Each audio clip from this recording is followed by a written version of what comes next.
70 წლის სკოლის პედაგოგი გულის მზარდი შეგუბებითი უკმარისობით. რაზე მეტყვევს ერთოკარდიოგრამა და რა უნდა მოვიმოქმედოთ. როგორც ხედავთ, ერთოკარდიოგრამაზე არ დარეგისტრირდა წინაგულების ერთიანი შეგუმშვის ამსახველი პეკბილები, წინაგულოვანი კომპლექსები და მათ ნაცვლად QRS კომპლექსებს შორის მოჩანს გარკვეული დალღუნება. მეორე განხრაში კარგად ჩანს მესამეში, ავეელში, ბ1-ში, ბ6-ში. ყველგან. ეს თქვენ გაფიქრეთ ან წინაგულების თრთოლაზე, ან წინაგულების ფიბრილაციაზე, ან რომელიმე ჰიპერკინეზზე. პარკინსონის დაავადებასა და სხვა ჰიპერკინეზებს ადვილად გამორიცხავთ ანამნეზის მიხედვით, ხოლო იმის გარკვევას თუ აქ რომელია წინაგულების თრთოლვა თუ წინაგულების ციმციმი, ანუ ფიბრილაცია, შემთხვევათა უმრავლესობაში მარტივად შეძლებთ RR ინტერვალებისა და ამ ტალღების ფორმის გათვალისწინებით. როგორც ხედავთ, აქ RR ინტერვალები არის სხვადასხვა სიდიდისა, აქ შედარებით უფრო ხანგრძლივია, აქ შედარებით ხანმოკლე, აქაც SS ინტერვალი არის შედარებით უფრო ხანგრძლივი, აქ შედარებით უფრო ხანმოკლე და ეს ტალღებიც არის განსხვავებულები. კარგად ჩანს მესამე და AVF განხრებში, რომ ამ ტალღებს აქვთ განსხვავებული ფორმა, ამპლიტუდა და სიფართე, თანაც არრეგულარულია. ანუ პეკბილების არარსებობა, სხვადასხვა ფორმის, სიდიდის, ამპლიტუდის, არარეგულარული F ტალღების რეგისტრაცია, განსხვავებული სიდიდის RR ინტერვალები და ნორმალური QRS კომპლექსები მეტყველებს იმაზე, რომ აქ არის წინაგულების ციმციმი, წინაგულების ფიბრილაცია. თქვენ თავიდან მეორე და ვეპირველ ნახრებზე დაყრდნობით შეიძლება გეფიქრათ, რომ აქ ყოფილიყო წინაგულების თრთოლვა ტალღების ხერხისებური ფორმის გამო. მაგრამ წინაგულების თრთოლვის დროს ეს ტალღები არის რეგულარული, ერთნაირი და RR ინტერვალებიც არის თანაბარი. მოდით ნახოთ ამ პაციენტის ერთოკარდიოგრამა მონიტორს. თქვენ ხედავთ ამ ტალღებს QRS კომპლექსებს შორის იზოერეტულ ხაზს. თქვა ტეკბილზე როგორ თალაგდა ეს ტალღები. და ასევე ამჩნევთ, რომ RR ინტერვალებიც არის სხვადასხვა. აქ შედარებით უფრო განივი RR ინტერვალია, აქ შედარებით უფრო ხანმოკლე. ანუ ეს ერთოკარდიოგრამა მონიტორზე ადასტურებს სწორედ წინაგულების ციმციმს. ამ F ტალღების არსებობის გამო ეს სეგმენტიც და ტეკბილებით შეიძლება იყოს დეფორმირებული, როგორც ჩვენ წაღა მონიტორზე ვნახეთ. მაგრამ B6 განხრაში ამ ეს სეგმენტის დეპრესია არ არის დაკავშირებული F ტალღების არსებობასთან. და აქ მას აქვს დამახასიათებელი გობისებრი, ქალამისებრი ფორმა. რა თქმა უნდა, ეს მეტყველებს იმაზე, რომ ეს პაციენტი იღებს დიგოქსინს, მაგრამ იღებს თუ არა ამ დიგოქსინს ის საკმარისი დოზით. თუ თქვენ აქ გამოთვით პარკუჭევის შეკუმშვის სიხშირეს, ნახავთ, რომ იქნება მოცემცემი არითმიის ტაქისისტოლური ფორმა. იმიტომ რომ მარკერების მეთოდით 3 წამში გადათვლილი QRS კომპლექსების რიცხვი, ანუ 15 კვადრატში გადათვლილი პარკუჭევის შეკუმშვის ამსახველი კომპლექსები გამრავლებული 20-ზე იქნება 100-ზე მეტი. ანუ ეს პაციენტი დიგოქსინს იღებს არასაკმარისი დოზით. მაგრამ სანამ ჩვენ მოცემცემი არითმიის ტაქისისტოლურ ფორმას, ანუ პარკუჭევის შეკუმშვის სიხშირის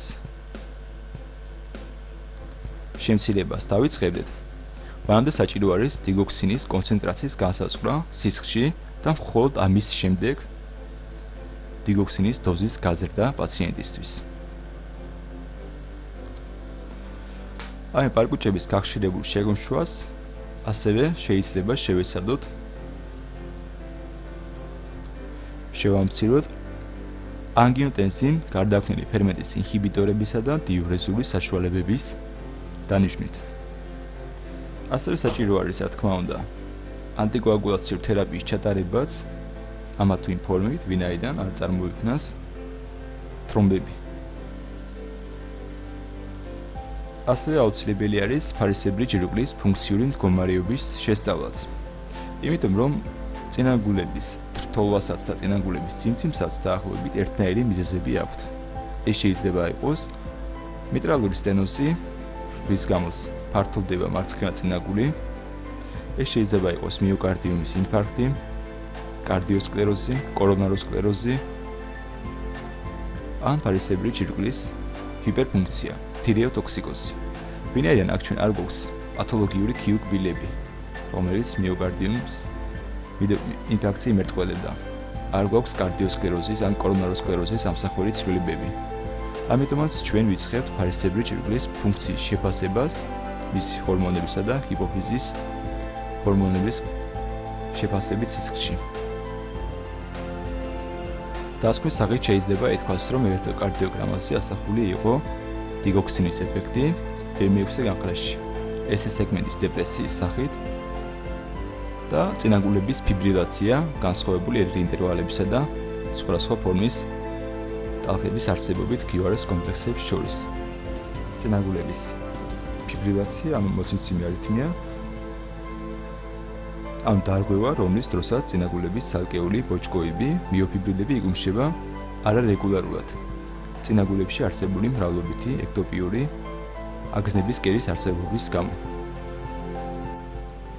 70 წლის ქალბატონს, რომელიც თავბრუხევას უჩიოდა, გამოკვლევით არითმული პულსი აღმოაჩნდა. ელექტროკარდიოგრამაზე ხედავთ სამ დარღვევას, რა რჩევას მისცემდით პაციენტს. ხედავთ, რომ რითმი არის სინუსური, ვლინდება, დადებითი უნიფორმული პეკბილები ყოველი გატარებული QRS კომპლექსის წინ. მაგრამ შეამჩნიეთ, აქ პეკბილებს QRS კომპლექსი არ მოყვა და ეს პერიოდულად განმეორდა. წინაგულებიდან აგზნების დალღა პარკუჭებზე არ გავრცელდა. სადაც კი გავრცელდა, იქ PQ ინტერვალი არის ნორმის დიაპაზონში და ყველგან მუდმივი. ანუ აქ არის მეორე ხარისხის ატრიოვენტრიკულური ბლოკადა ტიპი მობიცი 2. მოდით ნახოთ ეს ბლოკადა სხვა პაციენტში, რომ უკეთესად დაგამახსოვრდეთ. აი ხედავთ, რომ აქ PQ-ის QRS კომპლექსი არ მოყვა. არც აქ. ხო, სადაც მოყვა, იქ PQ ინტერვალი ნორმის დიაპაზონშია. რაც შეეხება გულის ერთულ ღერძს, ის აქ გადახრილი არის მარცხნივ, ვინაიდან ხედავთ უარყოფით QRS კომპლექსებს მეორე მესამე განხრებში. ამასთან პირველ განხრაში გვაქვს QRS კომპლექსის QR ტიპი, პატარა Q კბილის შემდგომ დიდი ერი, პატარა Q შემდგომ დიდი ერი, ხოლო მეორე, მესამე და AVF განხრებში მისი RS ტიპი გამოვლინდა. პატარა ერი შემდგომ ღრმა S, პატარა ერი შემდგომ ღრმა S. თანაც აქ QRS კომპლექსები ნორმალური ხანგრძლივობისაა. ანუ გულის ერთული ღერძის მარცხნივ გადახრა და QRS კომპლექსის QR ტიპი პირველ და AVF განხრებში და RS ტიპი მეორე, მესამე AVF განხრებში ნორმალური ხანგრძლივობის QRS კომპლექსთან ერთად მეტყველებს მარცხენა წინა ჰემიბლოქზე, ანუ ჰისის კონის მარცხენა ფეხის წინა დოტის ბლოკადაზე. აქ QRS კომპლექსის ხანგრძლივობა არ იყო გაზრდილი იმის გამო, რომ მარცხენა ფეხის უკანა ტოტი დროულად აწვდის იმპულსებს ბლოკირებული წინა ტოტის საინერვაციო მიდამოს. და ეს ჩვეულებრივ მოითხოვს დაახლოებით 0.1 0.2 წამამდე. ამიტომაც QRS კომპლექსი შესამჩნევად არ ხანგრძლივდება. ყურადღებას იპყრობს V1, V2, V3 განხრები და V6 განხრა. აქ თქვენ ხედავთ QRS კომპლექსის დამახასიათებელ RSR პატერნს, ანუ მის M ფორმას. და როგორც გახსოვთ, ეს არის ჰისის კონის მარჯვენა ფეხის ბლოკადის ნიშანი. ამ დროს პარკუჩთან შუა წგიდე ნორმალურად დეპოლარიზდება, ამიტომაც V1 განხრაში გვაქვს პატარა R კბილი, V6 განხრაში მცირე Q კბილი. შემდგომ იწყება მარცხენა პარკუჩის დეპოლარიზაცია, ამიტომაც ვლინდება V1-ში პატარა S კბილი, პატარა R კბილის შემდგომ, ხოლო V6 განხრაში R კბილი.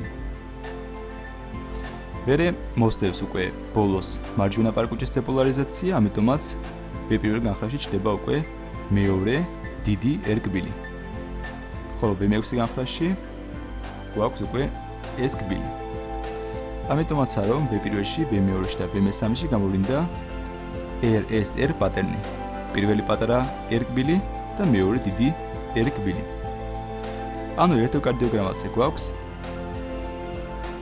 მეორე ხარისხის ატრიომეტრიკული ბლოკადა, ჰისის კონის მარცხენა ფეხის წინატოტის ბლოკადა და ჰისის კონის მარჯვენა ფეხის ბლოკადა. ერთ სიტყვით გამტარი სისტემა ძალიან არის აქ დაზიანებული. და ასეთ დაზიანებას უწოდებენ სამკონოვან ბლოკადას. ვისთვის დამახასიათებელი არის ატრიომეტრიკული ბლოკადის არსებობა პირველი, მეორე ან მესამე ხარისხისა და ჰისის კონის ორივე ფეხის ბლოკადაც. რაც შეეხება ამ პაციენტში არსებულ თავბრუხვევას, ის შეიძლება განპირობებული იყოს იმით, რომ აქ არსებული მეორე ხარისხის ატრიომეტრიკული ბლოკადა გადავიდა სრულ ატრიომეტრიკულ ბლოკადაში და შემდგომ ისევ გაქრა. ამიტომაც ელექტროკარდიოგრამაზე არ დარეგისტრირდა. მაგრამ როცა იყო ის ამ პაციენტში, მაშინ გამოიწვია თავბრუხვევის ეპიზოდი. რა თქმა უნდა, ამ პაციენტს სჭირდება მუდმივი კარდიოსტიმულატორის იმპლანტაცია. დასკვნის სახით შეიძლება ითქვას, რომ ელექტროკარდიოგრამაზე ასახული იყო სამკონოვანი ბლოკადა. ანუ მეორე ხარისხის ატრიომეტრიკული ბლოკადა, ტიპი მობიციური, ჰისის კონის მარცხენა ფეხის წინატოტის ბლოკადა და ჰისის კონის მარჯვენა ფეხის ბლოკადაც. 25 წლის მსხვილი პროფილაქტიკური გამოკვლევისას გადაღებული ელექტროკარდიოგრამა. რა ვლინდება მას?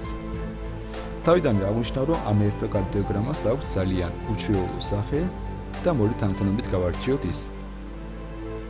ჯერ განსაცვლოდ, რა არის აქ აგზნების წყარო. მოცემულ შემთხვევაში მეორე განხრა ნაკლებად გამოგვადგება და უმჯობესია ვისარგებლოთ მესამე განხრით.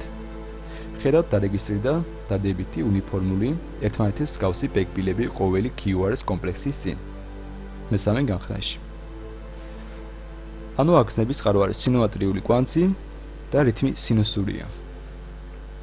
გულისცემის სიხშირე ნორმის დიაპაზონშია, მაგრამ გულის ერთული ღერძი გადახრილი გვაქვს მარჯვნივ. ვინაიდან დარეგისტრირდა უარყოფითი QRS კომპლექსები დომინანტური S კბილებით პირველ განხრაში და დადებითი QRS კომპლექსები დომინანტური R კბილებით მესამე განხრაში. საერთოდ გულის ერთული ღერძის მარჯვნივ გადახრა შეიძლება გამოიწვია ორ ძირითად მიზეზს. ეს არის ფიტვის დაავადებები, რომელთა დროსაც გადატვირთული არის გულის მარჯვენა ნახევარი ან გულის თანდაყოლილი მანკები და ჩვენ სწორედ მათზე უნდა ვიფიქროთ. უჩვეულოა პირველ განხრაში არსებული უარყოფითი ბექბილები. საერთოდ როგორც გახსოვთ, პირველ განხრაში, მეორეში, მესამეში, გულმკერდის V4, V5 და V6 განხრებში ბექბილი დადებითი უნდა იყოს ხოლმე. მაგრამ პირველ განხრაში აქ ის ატომღაც უარყოფითი გვაქვს. ასევე უჩვეულოა ერკბილის მხრივ არსებული ცვლილებები AVR-ში და გულმკერდის განხრებში. საერთოდ AVR განხრაში, განსხვავებით კიდურების სხვა განხრებისა, ერკბილი ან არ უნდა რეგისტრირდებოდეს, ან თუ დარეგისტრირდებოდა, უნდა ჰქონოდა მცირე ამპლიტუდა, მაგრამ აქ ის კარგად შეიმჩნევა. რაც შეეხება გულმკერდის განხრებს, აქ ერკბილი V1-დან V4-ისკენ უნდა იზრდებოდეს თანათანობით, თუმცა მსგავს ტენდენცია არ გვაქვს. ხოლო V5 და V6 განხრებში უნდა იყოს დომინანტური. თუმცა აქ ძლივს შეიმჩნევა მცირე ამპლიტუდისა ეს ერკბილები. აი V6 განხრაში გვაქვს ნორმის დროს V1 განხრაში არსებული პატერნი, რაც ძალიან უჩვეულოა. საერთოდ როცა არის უარყოფითი ბექბილი პირველ განხრაში, ჩვეულებრივ ვფიქრობენ, რომ არასწორად დაადეს ელექტროდები და მარჯვენა ხელზე მოსათავსებელი ელექტროდი მოათავსეს მარცხენაზე და მარცხენისა მარჯვენაზე. მაგრამ ეს შეცნობა ვერ ხსნის იმას, თუ რატომ გვაქვს ერკბილის მხრივ არსებული ცვლილებები გულმკერდის განხრებში. სამაგიეროდ ამ ცვლილებებს უარყოფით ბექბილებთან ერთად და დომინანტურ ერკბილებთან ერთად AVR განხრაში ძალიან მარტივად ხსნის დექსტროკარდია, როცა გული განლაგებული არის მარჯვნივ, შუა საფარში. აი რატომ გვაქვს V1 განხრის პატერნი V6 განხრაში, მოცემულ ელექტროკარდიოგრამაზე. როცა ადამიანს აქვს დექსტროკარდია, მაშინ ჩვენ რომ ნორმალური ელექტროკარდიოგრამა ჩავწეროთ, საჭიროა მარცხენა და მარჯვენა ხელებზე არსებული ელექტროდები შევცვალოთ, მარჯვენასი მოვათავსოთ მარცხენაზე, მარცხენისა მარჯვენაზე და გულმკერდის მარცხენა ნახევარში არსებული მიმწოვი ელექტროდები გადავაიტანოთ მარჯვენა ნახევარში. სარკის ანარეკლის პრინციპით შესაბამის ადგილებში. და უკვე ამ დროს შევძლებდით ნორმალური ელექტროკარდიოგრამის ჩაწერას. აღარ ვიქნებოდა მსგავსი ცვლილებები როგორც აქ. დასკვნის სახით შეიძლება ითქვას, რომ ამ პაციენტს აქვს დექსტროკარდია. 45 წლის ქალბატონი უჩივის პერიოდულად არსებულ გულისცემის უსიამოვნო შეგრძნებების შეტევებს 20 წლის განმავლობაში. და როგორც იქნა მოხერხდა ელექტროკარდიოგრამის ჩაწერა.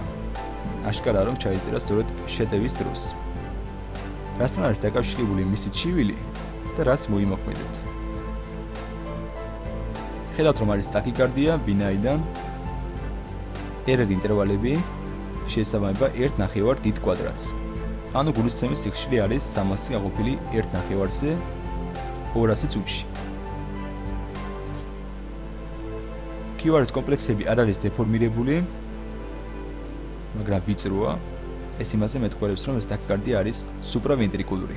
რო ყოფილიყო ვენტრიკულური, ანუ პარკუჭოვანი, მაშინ ეს QRS კომპლექსები იქნებოდა დეფორმირებული, გაფართოებულიც. პეკბილებს ვერ ხედავთ. ეს არ აგერიოთ პეკბილებში, ეს არის ტეკბილები. გულის წერტული ღერძი ნორმალურია. ჩანს დომინანტური ერკბილები პირველ, მეორე, მესამე განხრებში. შეიმჩნევა ეს სეგმენტების მცირედ გამოხატული დეპრესიაც. ეს დეპრესია არ არის დიაგნოსტიკური ღირებულების და ვერ გვაფიქრებს მიოკარდიუმის იშემიაზე, იმიტომ რომ არ არის ჰორიზონტალური და არ მდებარეობს იზოელექტრული ხაზიდან 2 მმ-ზე უფრო ღრმად. ვახსენეთ, რომ ეს არის სუპრავენტრიკულური ტაკიკარდია, მაგრამ უნდა გაირკვეს, თუ საიდანაა ეს ტაკიკარდია წარმოქმნილი. ანუ არის წინაგულოვანი, თუ არის ატრიოვენტრიკულური შენაერთიდან. როგორც ერთის, ასევე მეორის დროს გულის შეკუმშვათა სიხშირე უეცრად იმატებს და წუთში აღწევს 140-220 და შემდგომში ასევე უეცრად ნელდება ნორმალური რითმის შენარჩუნების ფონზე. პეკბილები არ გვაქვს, მაგრამ რომ ყოფილიყო წინაგულოვანი ტაკიკარდიის შემთხვევაში ისინი იქნებოდა ან შემცირებული, ან დეფორმირებული, ან ორფაზიანი, ან უარყოფითი. ატრიოვენტრიკულურ შენაერთთან წარმოქმნილი ტაკიკარდიის დროს მეორე, მესამე და ავეებ განხრებში პეკბილი ყოველთვის იქნებოდა უარყოფითი. QRS კომპლექსები ორივე შემთხვევაში არის ნორმალური, გაუფართოებელი და არადეფორმირებული. მსგავსია სინუსური QRS კომპლექსებისა. მაგრამ ამ ორის ერთმანეთთან განსხვავება მაინც შესაძლებელი არის QRS კომპლექსებსა და წინაგულოვან პეკბილებს შორის განსხვავებული შეფარდების არსებობის გამო დროში. თუმცა აქ ჩვენ პეკბილები არ გვაქვს, ამიტომაც ამ შეფარდებაზე ვერ ვისაუბრებთ, მაგრამ სწორედ აი ამ არარსებობას გამოვიყენებთ ატრიოვენტრიკულური შენაერთთან წარმოქმნილი ტაკიკარდიის სასარგებლოდ. ვინაიდან აქ ჩვენ არ გვაქვს პეკბილები, ეს შეგვიძლია ახსნათ იმით, რომ აგზნების წყარო არის ატრიოვენტრიკულური შენაერთი და აქედან ექტოპიური იმპულსი ერთდროულად გავრცელდა როგორც წინაგულებში, ასევე პარკუჭებში. პეკბილები შეერწყა QRS კომპლექსებს და ელექტროკარდიოგრამაზე აღარ დარეგისტრირდა. ანუ გვაქვს სუპრავენტრიკულური ტაკიკარდია ატრიოვენტრიკულური შენაერთიდან. ასეთ დროს, როცა არის პაროქსიზმი, საჭირო არის კაროტიდული სინუსის მასაჟი და გულისცემის სიხშირის შემცირება. თუ ამით ვერ მოხერხდება, შეგვიძლია შევიყვანოთ ადენოზინი, რომელიც პრაქტიკულად ყველა შემთხვევაში ეფექტურია. თუ გვექნება ჰემოდინამიკური დარღვევებიც, საჭირო გახდება ელექტრული კარდიოვერსია. მდგომარეობის დასტაბილიზების შემდეგ პაციენტს უნდა ვასწავლოთ, როგორ გაუმკლავდეს მსგავს სიტუაციებს, მაგალითად ვალსალის ცდით. როცა ადამიანს ეს შეტევები აქვს ძალიან ხშირად, მაშინ ანტიარითმული საშუალებები შეგვიძლია გამოვიყენოთ. მაგრამ როცა შეტევები არ არის ხშირი, მაშინ ანტიარითმული პრეპარატების დანიშვნა მაინც და მაინც მიზანშეწონილი არ არის. ამ პაციენტში უმჯობესი არის ელექტროფიზიოლოგიური გამოკვლევის ჩატარება და ამ რიენტრის, ანუ ექტოპიური იმპულსის წრიული მოძრაობის წყაროს ლოკალიზების დადგენა და შემდგომში მისი აბლაცია. მოდით ნახოთ, როგორ გამოიყურება სუპრავენტრიკულური ტაკიკარდია მონიტორზე. და აი ხედავთ, დამახასიათებენ ცვლილებებს სუპრავენტრიკულური ტაკიკარდიის დროს. ვიწრო QRS კომპლექსები, ნორმალური, არადეფორმირებული შემცირებული RR ინტერვალების ფონზე.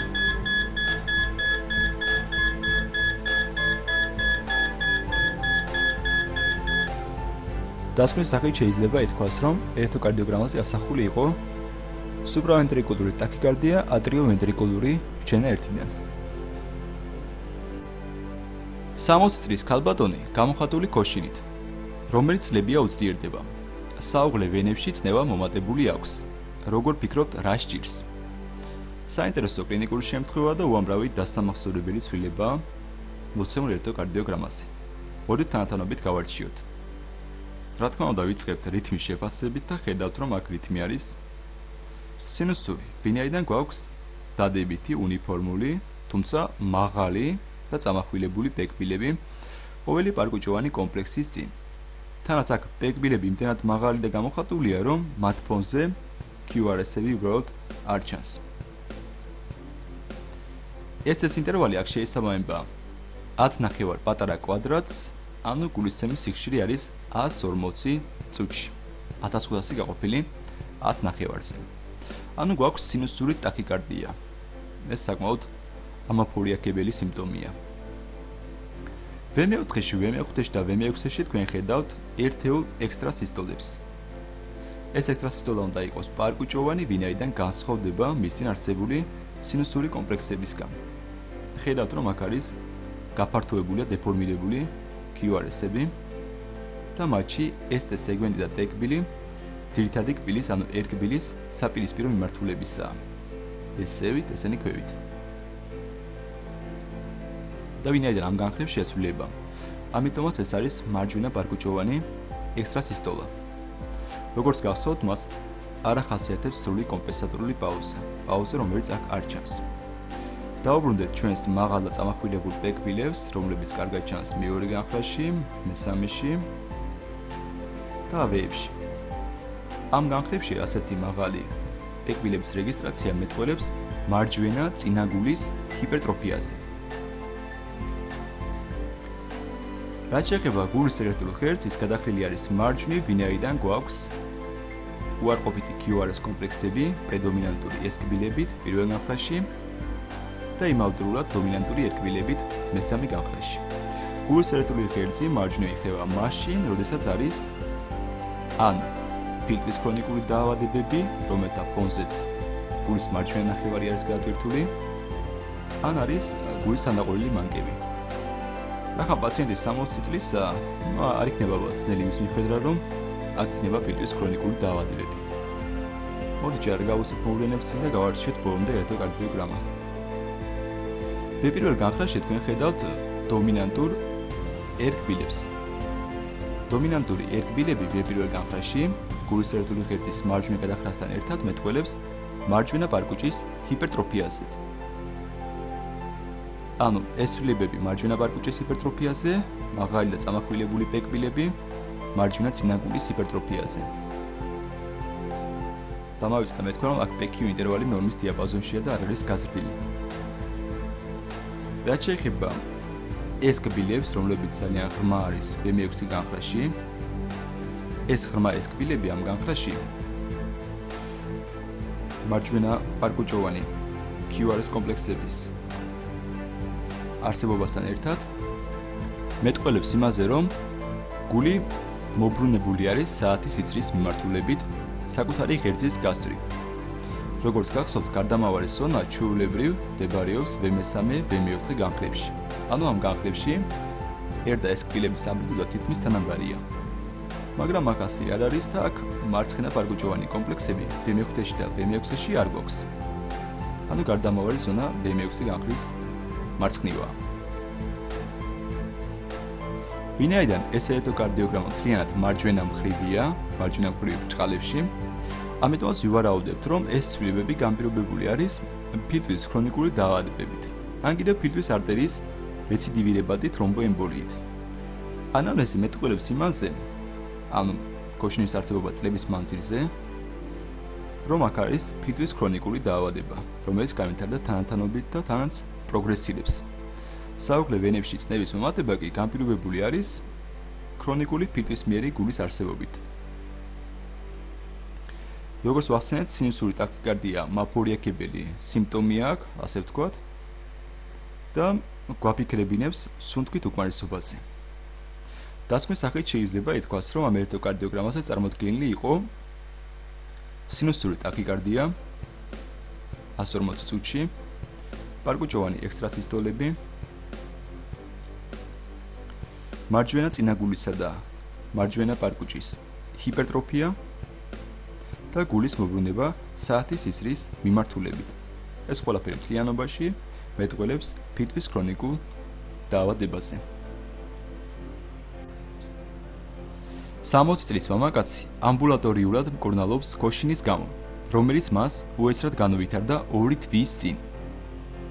გამოკვლევისას საუღლე ვენებში წნევა მომატებული იყო.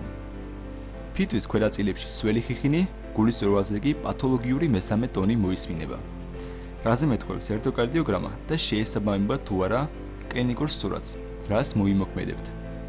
თავიდანვე აღნიშნა, რომ ეს კლინიკური შემთხვევა ძალიან გასათვალისწინებელია, რომ ჩვენი უყურადღებობით არ დაუღუპოთ პაციენტი. მოდით თანათამობით გავარჩიოთ.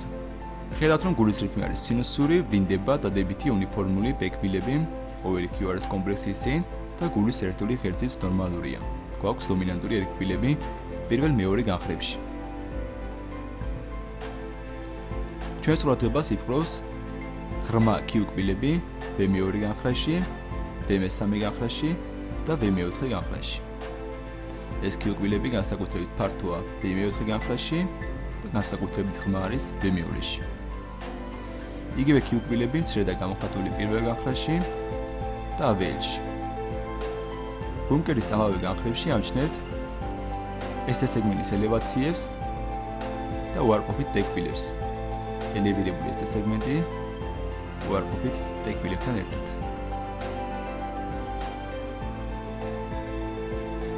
ასევე შეიმჩნევა, რომ პირველ განხრაში, AVL-ში და B6-ში ეს დეკბილები არის ძალიან გასადავებული და იზოერტულ ხაზს ძლივს ცივდება. ანუ ელექტროკარდიოგრამაზე არის მიოკარდიუმის წინა კედლის მწვავე ინფარქტის ნიშნები. მაგრამ სანამ ამას დაწერდეთ დიაგნოზში, გაითვალისწინეთ ანამნეზი. ანამნეზის მიხედვით ჩანს, რომ ამ პაციენტმა მიოკარდიუმის ინფარქტი გადაიტანა 2 თვის წინ. და ახლა მას შეიძლება სწორად არ ჰქონდეს მიოკარდიუმის მწვავე ინფარქტი და ჰქონდეს მარცხენა პარკუჭის ანევრიზმა. იმიტომ რომ 2 თვის წინ განატანილი მიოკარდიუმის ინფარქტის შედეგად გულის კუნთი დასუსტდა და გამოიბერა წნევის ზემოქმედების შედეგად. ამიტომაც ჩამოყალიბდა გულის ანევრიზმა, რომელიც როგორც გახსოვთ, ყოველთვის ტოვებს მიოკარდიუმის მწვავე ინფარქტის ნიშანს. დაიმახსოვრეთ, რომ გულის კუნთის ანევრიზმის დროს ელექტროკარდიოგრამა იძენს გაყინული მრუდის სახეს, რომელიც არ იცვლება ინფარქტის სტადიების მიხედვით და იგი მრავალი წლის განმავლობაში წააგავს მიოკარდიუმის ინფარქტის მწვავე სტადიის ელექტროკარდიოგრამას. თქვენ ყოველთვის უნდა გადაიღოთ და შესწავლოთ პაციენტს ეკოკარდიოგრაფია. ის აჩვენებს, არის თუ არა გულის კუნთის ანევრიზმა. ასევე ის დაგვეხმარება გავარკვიოთ, არის თუ არა დარღვეული მარცხენა პარკუჭის ფუნქცია. ელექტროკარდიოგრამის მხრივ ჩანს, რომ ის დარღვეულია. მკურნალობა მოიცავს დიურეზულ საშუალებებს და ანგიოტენზინ გარდაქმნილი ფერმენტის ინჰიბიტორებს. ასევე უნდა განვიხილოთ ანევრიზმის ქირურგიული რეზექციის საკითხიც. დასკვნის სახით შეიძლება ითქვას, რომ ელექტროკარდიოგრამაზე ასახული იყო მიოკარდიუმის წინა კედლის ძველი ინფარქტი და შედეგად განვითარებული გულის ანევრიზმა. 50 წლის მამაკაცი გულის არეში არსებული ძლიერი ტკივილით, რომელიც ირადირდება ზურგში. ტკივილი შეუნარჩუნდა 6 საათი. რაზე მეტყველებს ელექტროკარდიოგრამა და რა უნდა გავაკეთოთ. ხედავთ, რომ გულის რიტმი არის სინუსური, გვაქვს დადებითი უნიფორმული ერთნაირი ბექბილები ყოველი QRS კომპლექსის წინ. მაგრამ ეს ბექბილები ამ Q-კბილებისაგან საკმაოდ დიდი ინტერვალით დაშორებული. აქ ის 8 პატარა კვადრატს, ანუ 320 მილიწამს შეესაბამება. ესე იგი, ელექტროკარდიოგრამაზე არის პირველი ხარისხის ატრიოვენტრიკულური ბლოკადა. მისი საინფორმო არსებობს წინაგულოვანი, კვანძოვანი და დისტალური, აქ არის წინაგულოვანი ფორმა. ვინაიდან ეს PQ ინტერვალი გაზრდილი არის უმეტესად PQ სეგმენტის ხარჯზე. რომ ყოფილიყო წინაგულოვანი ფორმა, ეს ინტერვალი გაიზრდებოდა პეკბილის გაფართოების შედეგად და აქ პეკბილი იქნებოდა 0.11 წამზე მეტი ხანგრძლივობის. ხოლო დისტალური ფორმის დროს გვექნებოდა QRS კომპლექსის დეფორმაცია. ჩვენს ყურადღებას ასევე იპყრობს მეორე, მესამე და AVF განხრებში არსებული ცვლილებები. ხედავთ აქ Q კბილებს, უფრო კარგად მესამე განხრაში ჩანს ღრმა Q კბილები, ასევე AVF-ში უჩანს ელევირებული ST სეგმენტები, ელევაციები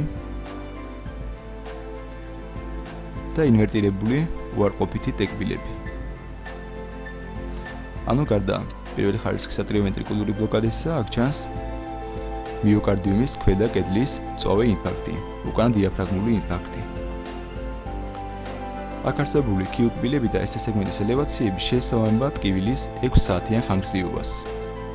ხოლო პირველი ხარისხის ატრიოვენტრიკულური ბლოკადა მიოკარდიუმის ინფარქტის დროს საკმაოდ ხშირად ვითარდება და ამ შემთხვევაში დიდი დიაგნოსტიკირებული ღირებულების არ არის. საერთოდ ტკივილის irradiacija გუმკერის არიდან ზურგის მიდამოში დამახასიათებელი არის აორტის განშლებადი ანევრიზმისთვის, რომლის დროსაც შესაძლებელი არის კორონარული ან გვირგვინოვანი სისხლძარღვების ოკლუზია და მიოკარდიუმის ინფარქტის განვითარება. მაგრამ ასეთი სიტუაცია ძალიან იშვიათად ხდება ხოლმე პრაქტიკაში. ამიტომაც უფრო უნდა ვივარაუდოთ მიოკარდიუმის ინფარქტი, რომლის დროსაც ტკივილის irradiacija ზურგში ჩვეული საქმეა. თუ ანამნეზის შეკრების დროს და ფიზიკური გამოკვლევისას არ გვექნება მყარი არგუმენტები აორტის განშლებადი ანევრიზმის ასარგებლოდ, მაშინ ჩვენ უნდა დავიწყოთ თრომბოლიზური თერაპია. დასკვნის სახით შეიძლება ითქვას, რომ ელექტროკარდიოგრამაზე ასახული იყო მიოკარდიუმის ქვედა კედლის მწვავე ინფარქტი და პირველი ხარისხის ატრიოვენტრიკულური ბლოკადა. 23 წლის ორსული გულის შვილით უჩივის გულისცემის უსიამოვნოს შეგრძნებას, რაზე მეტყველებს ელექტროკარდიოგრამა და რა უნდა მოვიმოქმედოთ. როგორც ხედავთ, გულის რიტმი არის სინუსური, გვაქვს დადებითი უნიფორმული ერთნაირი პეკბილები ყოველი QRS კომპლექსის წინ. ასევე შეიმჩნევა ნაადრევი რიგგარეშე შეკუმშვები, რომლების ფორმით არაფრით არ განსხვავდება წინა და შემდგომი სინუსური QRS კომპლექსებისგან, რაც იმაზე მეტყველებს, რომ ეს არის სუპრავენტრიკულური ექსტრასისტოლები. გულის ერთული ღერძი არის ნორმალური, გვაქვს დომინანტური ერკბილები პირველ, მეორე, მესამე განხრებში. თანაც QRS კომპლექსის ხანგრძლივობა აქ გაზრდილია და უტოლდება 4 პატარა კვადრატს, ანუ 160 მილიწამს. ყურადღებას იპყრობს V1, V2, V5, V6 განხრები. V1-ში და V2-ში თქვენ ხედავთ QRS კომპლექსის დამახასიათებელ RSR პატერნს. პირველი პატარა ერკბილით, მერე ღრმა ესკბილით, შემდგომ მეორე დიდი ერკბილით. რაც მეტყველებს იმაზე, რომ აქ არის ჰისის კონის მარჯვენა ფეხის ბლოკადა. ამ ვარაუდს ადასტურებს ინვერსირებული უარყოფითი ტეკბილები ამავე განხრებში და ღრმა ესკბილები V5, V6 განხრებში. ეს სუპრავენტრიკულური ექსტრასისტოლები უნდა იყოს წინაგულოვანი, ვინაიდან მათ წინ არსებული ტეკბილები განსხვავდება სხვა ტეკბილებისაგან, იმით რომ მათზე დაშენებული არის წინაგულოვანი რიგგარეშე ნაადრევად აღმოცენებული ექსტრასისტოლური ტეკბილები. როგორც გახსოვთ, წინაგულებში ეს ექსტრასისტოლური კერა შეიძლება მდებარეობდეს ან სინოატრიულ კვანძთან ახლოს, ან წინაგულების შუა ნაწილში, ან კიდევ წინაგულების ქვედა ნაწილში. თუ ის სინოატრიულ კვანძთან ახლოსაა, მაშინ ეს ექსტრასისტოლური პეკბილი ემსგავსება და არ განსხვავდება სინუსური პეკბილებისგან. თუ არის წინაგულების შუანაწილში, მაშინ აქედან აგზნების ტალღა გავრცელებოდა ზევითაც და ქვევითაც ერთდროულად და ეს პეკბილი იქნებოდა ან მცირე ზომის, ვიდრე სინუსური, ან ორფაზიანი. რომ ყოფილიყო წინაგულების ქვედა ნაწილში, მაშინ ეს პეკბილი საერთოდ უარყოფითი იქნებოდა. ყურადღება მიაქციეთ, რომ აქ PQ ინტერვალი არის ნორმალური. რაც კიდევ ერთხელ გამორიცხავს, რომ აქ აგზნების კერა არ მდებარეობს წინაგულების ქვედა ნაწილში, რომლის დროსაც PQ ინტერვალი არის დამოკლებული ხოლმე. ვინაიდან პაციენტი უჩივის გულისცემის უსიამოვნო შეგრძნებას, ჩვენ უნდა დავუკავშიროთ ეს უსიამოვნო შეგრძნება ელექტროკარდიოგრამაზე არსებულ ექსტრასისტოლებს. ანუ დავადგინოთ, არის თუ არა ეს უსიამოვნო შეგრძნებები მაშინ, როცა ელექტროკარდიოგრამაზე რეგისტრირდება ნადრევი რიგგარეშე შეკუმშვები. თუ მას ემთხვევა, მაშინ სწორედ ექსტრასისტოლით უნდა იყოს განპირობებული ეს ჩივილი. და თუ მას არ ემთხვევა, მაშინ სხვა მიზეზი უნდა ვეძებოთ.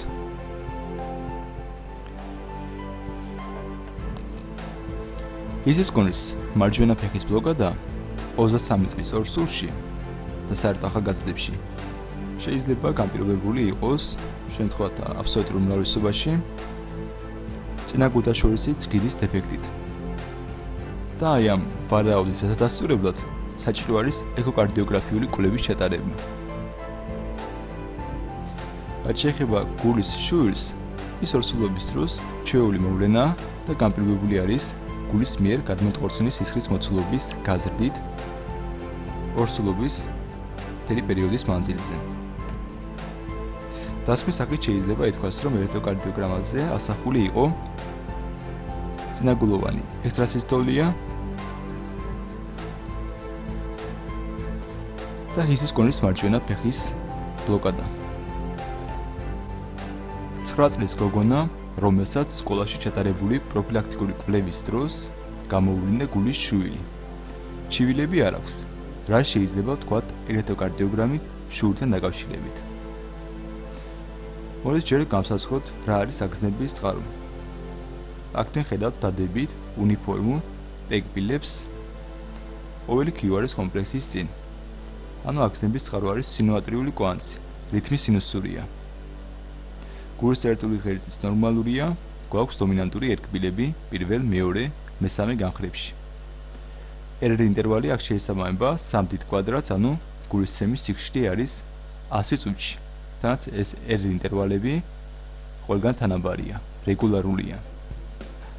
ყურადღებას იპყრობს ვიწრო და ღრმა Q-კბილები პირველ განხრაში, მეორეში, გუნკერის განხრებიდან V4-ში, V5-ში და უფრო კარგად მოჩანს V6-ში. ასევე შეიმჩნევა ტეკბილების ინვერსია V1 განხრაში. საერთოდ ეს წგიდისეული, ანუ ვიწრო და ღრმა Q-კბილები პირველ, მეორე და გუნკერის განხრებში ბავშვთა ასაკში ჩვეული მოვლენაა და ის ასახავს სწორედ ამ ასაკისთვის არსებულ ცვლილებებს. ხოლო რაც შეეხება ტეკბილის ინვერსიას V1 განხრაში, ის ყველა ასაკის ადამიანისთვის ნორმაა. მოსწავლე ელექტროკარდიოგრამა გვეხმარება, რომ გამოვრიცხოთ გულის მძიმე მანკები, როგორც შუვილის მიზეზი. ანუ ეს ბავშვი არის ჯანმრთელი. საჭირო შემთხვევებში ჩვენ შეგვიძლია ეკოკარდიოგრაფიული კვლევის ჩატარება და ეს კვლევა გვიჩვენებდა, არის თუ არა გულში რაიმე სახის სტრუქტურული ცვლილებები. დასკვნის საკითხი შეიძლება ითქვას, რომ ელექტროკარდიოგრამაზე წარმოდგენილი იყო სინუსური ტაქიკარდია დამახასიათებელი ვიწრო და ღრმა Q-კბილებით, რომლებიც ჩვეული არის ბავშვთა ასაკისთვის. ანუ ეს ელექტროკარდიოგრამა არის ნორმალური. შაქრიანი დიაბეტის მქონე ავადმყოფს უეცრად შეუშუქდა ფილტვები. როგორ ფიქრობთ, რა მოხდა? ხედავთ, რომ ელექტროკარდიოგრამაზე QRS კომპლექსების წინ ტეკბილები არ რეგისტრირდება. ეს ტეკბილებია, პეკბილებში არ აგერიოთ და არც იზოელექტრული ხაზის ვიბრირება მოჩანს ტაქიკარდიის გამო. აი შეიძლება ცოტათი გამოხატული იყოს აქ. სამაგიეროდ კარგად ჩანს, რომ ეს ინტერვალები არის სხვადასხვა. აი ამ მონაკვეთში ეს ინტერვალი შეიძლება მოება 1/9 დიდ კვადრატს, აქ კი 2/9 დიდ კვადრატს. ანუ პარკუჭოვანი რითმი არის არასწორი. არასწორი პარკუჭოვანი რითმი ბეკვილების არარსებობასთან ერთად მეტყველებს წინაგულების ფიბრილაციაზე.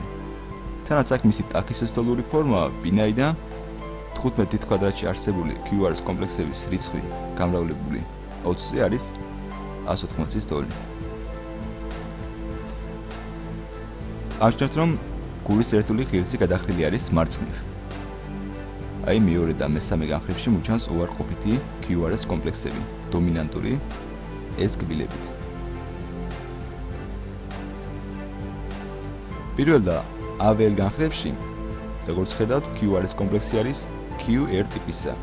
პატარა Q კბილი, შემდეგ დიდი ერი. უფრო კარგად AVL-ში ჩანს. პატარა Q, შემდეგ დიდი ერი. ხოლო მეორე, მესამე და AVF განხრებში QRS კომპლექსი არის RS ტიპისა. ჯერ პატარა R კბილი, შემდეგ ღრმა S. უფრო კარგად აქ მოჩანს მესამე განხრაში. პატარა R, შემდეგ ღრმა S. საერთო ხანგრძლივობა QRS კომპლექსებისა არის დაახლოებით 0.1 წამი, ნორმის დიაპაზონშია. ნორმის დიაპაზონშია, იმიტომ რომ აქ არის ჰისის კონის მარცხენა ფეხის წინა ტოტის სრული ბლოკადა, რომლის დროსაც მარცხენა ფეხის წინა და უკანა ტოტებს შორის არსებული ანასტომოზებით გატარება ხდება შედარებით სწრაფად და მას სჭირდება დაახლოებით 0.1-დან 0.2 წამამდე, რომ ჰისის კონის ჯანსაღმა უკანა ტოტმა გადააწოდოს იმპულსები ბლოკირებული წინა ტოტის საინერვაციო მიდამოს. შედეგად QRS კომპლექსი მნიშვნელოვნად არ ხანგრძლივდება და ნორმის დიაპაზონშია. თქვენ ასევე ხედავთ Q კბილებს AVL განხრაში, მოჩანს Q კბილები და შედარებით კარგად არის გამოხატული გულმკერდის განხრებში. V2-ში, V3-ში და V4-ში. ყველაზე უფრო ღრმად აი V3 განხრაში არის Q კბილი. ასევე შეიმჩნევა ელევირებული ST სეგმენტები პირველ განხრაში, ისევ AVL-ში და რა თქმა უნდა აქ V2 განხრაში, V3-ში და V4-ში მოჩანს ძალიან მკაფიოდ. ანუ აქ არის მიოკარდიუმის წინა გვერდითი კედლის წავე ინფარქტიც. ანუ ჩვენ ელექტროკარდიოგრამაზე ვნახეთ მოციმცემი არითმია, პარკუჭების შექმნისთვის არაკონტროლირებადი სიხშირით, მარცხენა წინა ჰემიბლოკი და მიოკარდიუმის წავე ინფარქტი. მოდით გავარჩიოთ. ესე იგი, მოციმცემი არითმია შეიძლება ყოფილიყო როგორც მიზეზი, ასევე შედეგი მიოკარდიუმის ინფარქტისა.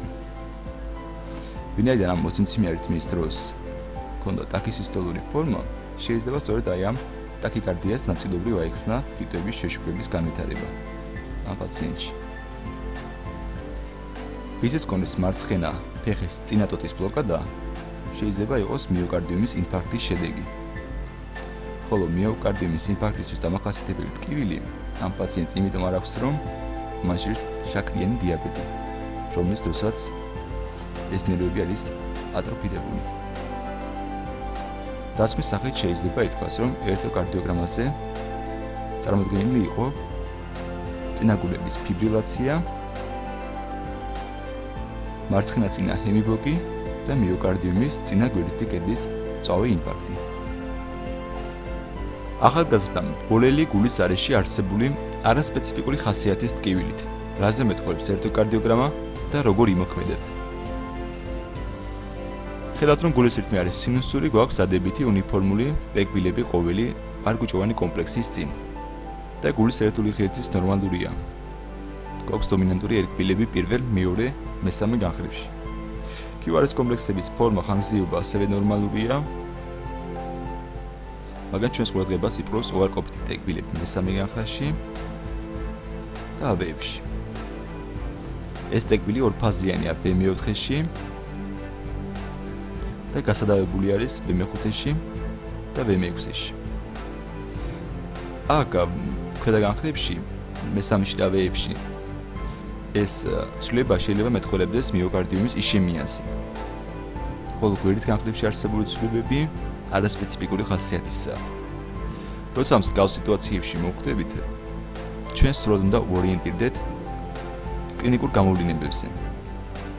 თუ კლინიკური გამოვლინებები არ იქნება, მაშინ უნდა დავწეროთ, რომ ელექტროკარდიოგრამაზე არის არასპეციფიკური ცვლილებები. თუ კლინიკური გამოვლინებები იქნება, ხათ როგორც ამ პაციენტში, ტკივილის სახით, მაშინ უნდა გავაკეთოთ დამატებითი ცდები და გამოვავლინოთ სხვა ცვლილებებიც. მაგალითად, ფიზიკურად დავტვირთოთ პაციენტი და განმეორებით გადავიღოთ ელექტროკარდიოგრამა. თუ იქნება ცვლილებები, მაშინ უნდა იმოქმედოთ შესაბამისად. თუ ისევ არ იქნება, მაშინ შეგვიძლია პაციენტი გავუშვათ და რაღაც დროის შემდეგ კვლავ დავიბაროთ, მაგალითად 1 თვის შემდეგ და განმეორებით გადავიღოთ ელექტროკარდიოგრამა. უსაფრთხოების მიზნით. დასკვნის სახით შეიძლება ითქვას, რომ ელექტროკარდიოგრამაზე ასახული იყო ტეკბილების არასპეციფიკური ცვლილებები. 35 წლის ქალბატონი ქოშინის ჩივილებით. ის აღელვებული იყო, მაგრამ გამოკვლევით დარღვევები ვერ გამოვლინდა. დაეხმარება თუ არა ელექტროკარდიოგრამა დიაგნოსტიკასა და მკურნალობის შერჩევაში.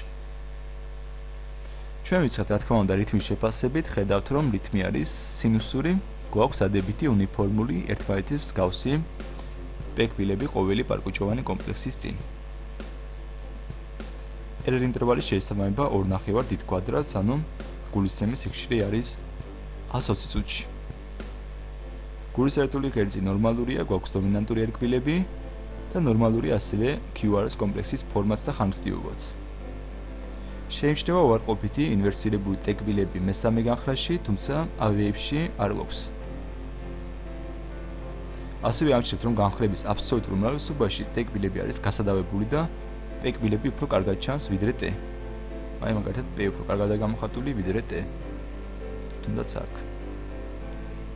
ეგ გასადავებული ტეკბილი P უფრო კარგად მოჩანს. ასევე შეიმჩნევა ეს სეგმენტის დეპრესიაც, მაგრამ უფრო კარგად აი აქ B4 განხრაში.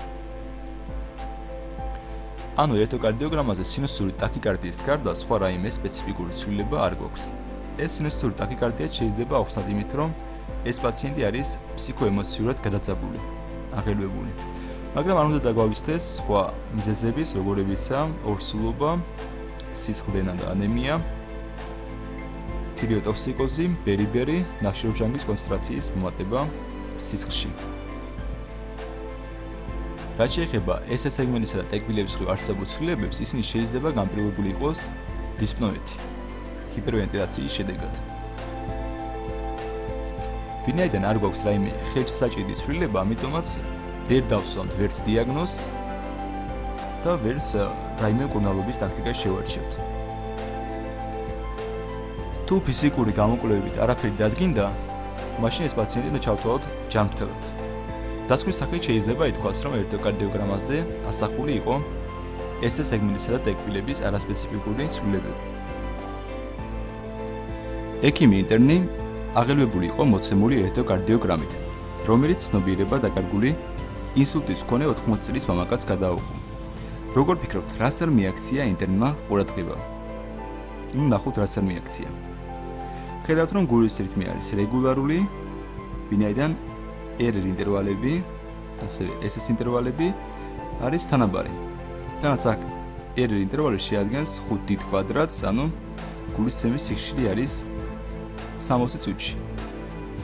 ხედავთ, რომ პირველ განხრაში ტეკბილები ბრინდება პერიოდულად, მაგრამ ტეკბილებსა და QRS კომპლექსებს შორის აქ არანაირი კავშირი არ არსებობს.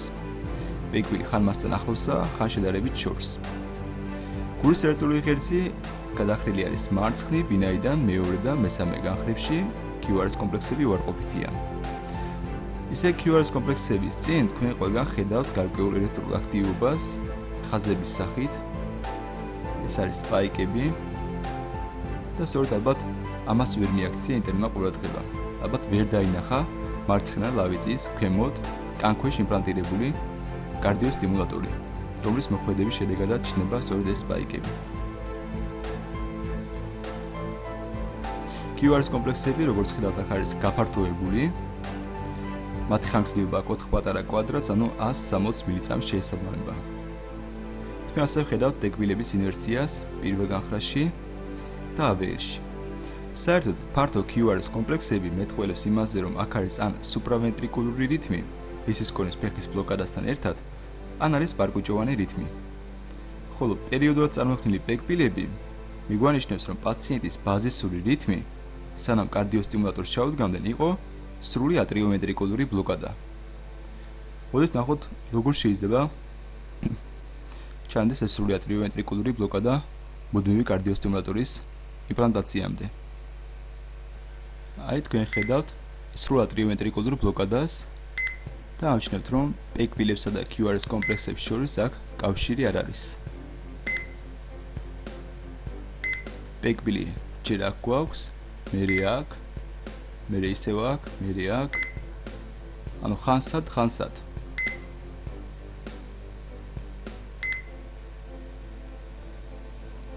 საერთოდ, მჭიდრო კავშირი კარდიოსტიმულატორის არსებობასა და ინსულტის განვითარებას შორის მოცემულ შემთხვევაში არ არსებობს. გარდა იმისა, თუ არ ჩავთვლით, რომ როდესაც ერთი სისხლძარღვოვანი აუზი ზიანდება, მას მოყვება სხვა სისხლძარღვოვანი აუზის დაზიანებას.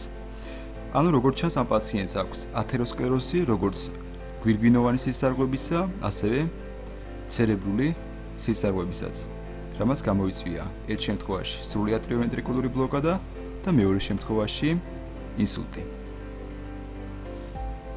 დასკვნის სახით შეიძლება ითქვას, რომ ელექტროკარდიოგრამაზე ასახული არის მუდმივი კარდიოსტიმულატორის ეფექტი სრული ატრიოვენტრიკულური ბლოკადის ფონზე. 50 წლის მამაკაცმა, რომელიც გულის არეში ტკივილს უჩიოდა, ელექტროკარდიოგრამის ჩაწერის დროს დაკარგა გონება. რა მოხდა და რას მოიმოქმედებთ? ყურადღება მიაქციეთ, რომ ელექტროკარდიოგრამა ჩაწერილი არის მხოლოდ 3 განხრაში, პირველში, მეორეში და მესამეში. ჩვენ მათ ჩვეულებრივად ვიწყებთ ელექტროკარდიოგრამის განხილვას. ხედავთ, რომ რითმი არის სინუსური, გვაქვს დადებითი, უნიფორმული, ერთმანეთის მსგავსი პეკბილები ყოველი სინუსური QRS კომპლექსის წინ. მაგრამ ეს პეკბილები არ გვაქვს X, რაც არის ექსტრასისტოლები. აი, პირველი ექსტრასისტოლა, მეორე და მესამე. ამჩნევთ, რომ ამ ექსტრასისტოლებს წინ არ უძღვის პეკბილები, არის დეფორმირებული და დროში გახანგრძლივებული, რაც განსხვავდებიან სინუსური კომპლექსებისგან. ანუ აქ არის პარკუჭოვანი ექსტრასისტოლები. აი, მესამე პარკუჭოვანი ექსტრასისტოლა არის ნაადრევი და პირდაპირ იქ დაიწყო, სადაც არის წინა სინუსური კომპლექსის პეკბილის პიკი. ანუ ამ პიკს უკვე მოყვა ერკბილი ექსტრასისტოლური. შემდგომში ამ პარკუჭოვანმა ექსტრასისტოლამ ჩართო უკვე ვენტრიკულური ტაქიკარდია, ხედავთ ვენტრიკულური ტაქიკარდიის ცვლილებებს და მის 64 კომპლექსს უკვე მოყვა ტრანსფორმაცია პარკუჭების სიმსიმში, ანუ პარკუჭების ფიბრილაციაში. ჩვენს ყურადღებას იფროს მესამე განხრაში ხედავთ ღრმა კიბილებს, მეორე და მესამე განხრებში ვლინდება ელევირებული ST სეგმენტები, ხოლო პირველ განხრაში ST სეგმენტის დეპრესია უარყოფით დეკბილებთან ერთად. მართალია, აქ მხოლოდ 3 განხრა ჩაწერილი და ეს 3 განხრა ვერ გვაძლევს საშუალებას, რომ ბოლომდე დარწმუნებით ვთქვათ, რომ აქ არის მიოკარდიუმის ქვედა კედლის ინფარქტი, მაგრამ ეს ინფარქტი ძალიან კარგად ხსნის აქ გულის არეში არსებულ ტკივილს. როგორც ჩანს, ეს ინფარქტი გახდა უკვე პარკუჭოვანი ექსტრასისტოლების მიზეზი. ეს პარკუჭოვანი ექსტრასისტოლები შემდგომში უკვე გახდა მიზეზი ვენტრიკულური ტაქიკარდიისა და ბოლოს ვენტრიკულური ტაქიკარდია ტრანსფორმირდა პარკუჭების სიმსიმში, რამაც გამოიწვია გონების დაკარგვა. მოდით ნახოთ, როგორ გამოიყურება პარკუჭების სიმსიმი მონიტორზე. ხედავთ პარკუჭების სიმსიმის კლასიკურ სურათს. აქ ეს ტალღები ჩნდება სექციით 300-დან 500-მდე წუთში. არის არარეგულარული, სხვადასხვა ფორმის და ამპლიტუდის. რომ ყოფილიყო თრთოლვა, იქნებოდა რეგულარული და ერთმანეთის მსგავსი, როგორც ფორმით, ასევე ამპლიტუდით. ვინაიდან ამ პაციენტმა ცნობიერება დაკარგა, ამიტომაც საჭირო არის პრეკორდიული დარტყმა და დაუყოვნებლივი დეფიბრილაცია. თუ რა თქმა უნდა არ გვექნება დეფიბრილატორი, საჭირო იქნება გულთბილთვის რეანიმაცია და გულის სამკურნალოდ მოწოდებული ყველა ღონისძიების ჩატარება, რომ არ გაჩერდეს გულის ცემა. დასკვნის სახით შეიძლება ითქვას, რომ ელექტროკარდიოგრამაზე ასახული იყო მიოკარდიუმის ქვედაკელის ინფარქტი, პარკუჭოვანი ექსტრასისტოლები, ვენტრიკულური ტაქიკარდია და პარკუჭების ციმციმი, ფიბრილაცია. 60 წლის მამაკაცი გულის არეში არსებული ძლიერი ტკივილით. რამდენიმე წუთში მნიშვნელოვნად გამოხატული ქოშინი განუვითარდა და ცნობიერება დაკარგა. გულის ცემის სიხშირე იყო 150 წუთში, არტერიული წნევა ვერ ისაცვლებოდა. არის მარცხენა პარკუჭოვანი უკმარისობის ნიშნები. რა მოხდა და როგორ უნდა მოიქცეთ. ის რომ აქ არის ტაქიკარდია, ელექტროკარდიოგრამასაც კარგად ჩანს, ვინაიდან RR ინტერვალები შეადგენს ფაქტიურად 2 დიდ კვადრატს. ანუ აქაც 150 გამოდის წუთში. ბეკვილები ვერ ისაცვლება, ხოლო გულის ერთული ღერძი ნორმალურია. QRS კომპლექსები ამ შემთხვევაში არის გაფართოებული და მათი ხანგრძლივობა შეადგენს 5 პატარა კვადრატს, ანუ 200 მილიწამს. გულმკერდის განხრებში შეიმჩნევა, რომ ყველა პარკუჭოვან კომპლექსს აქვს ერთი და იგივე მიმართულება. ანუ ისინი არის კონკორდანტული. საერთოდ ტაქიკარდია ფართო QRS კომპლექსები შეიძლება იყოს ან პარკუჭოვანი, ან სუპრავენტრიკულური აბერენტული პარკუჭოვანი გატარებით, ანუ ჰისის გონის ფეხის ბლოკადით. ამ შემთხვევაში ეს ფართო QRS კომპლექსები და მათი კონკორდანტობა გულმკერდის განხრებში მეტყველებს იმას, რომ ეს ტაქიკარდია არის პარკუჭოვანი.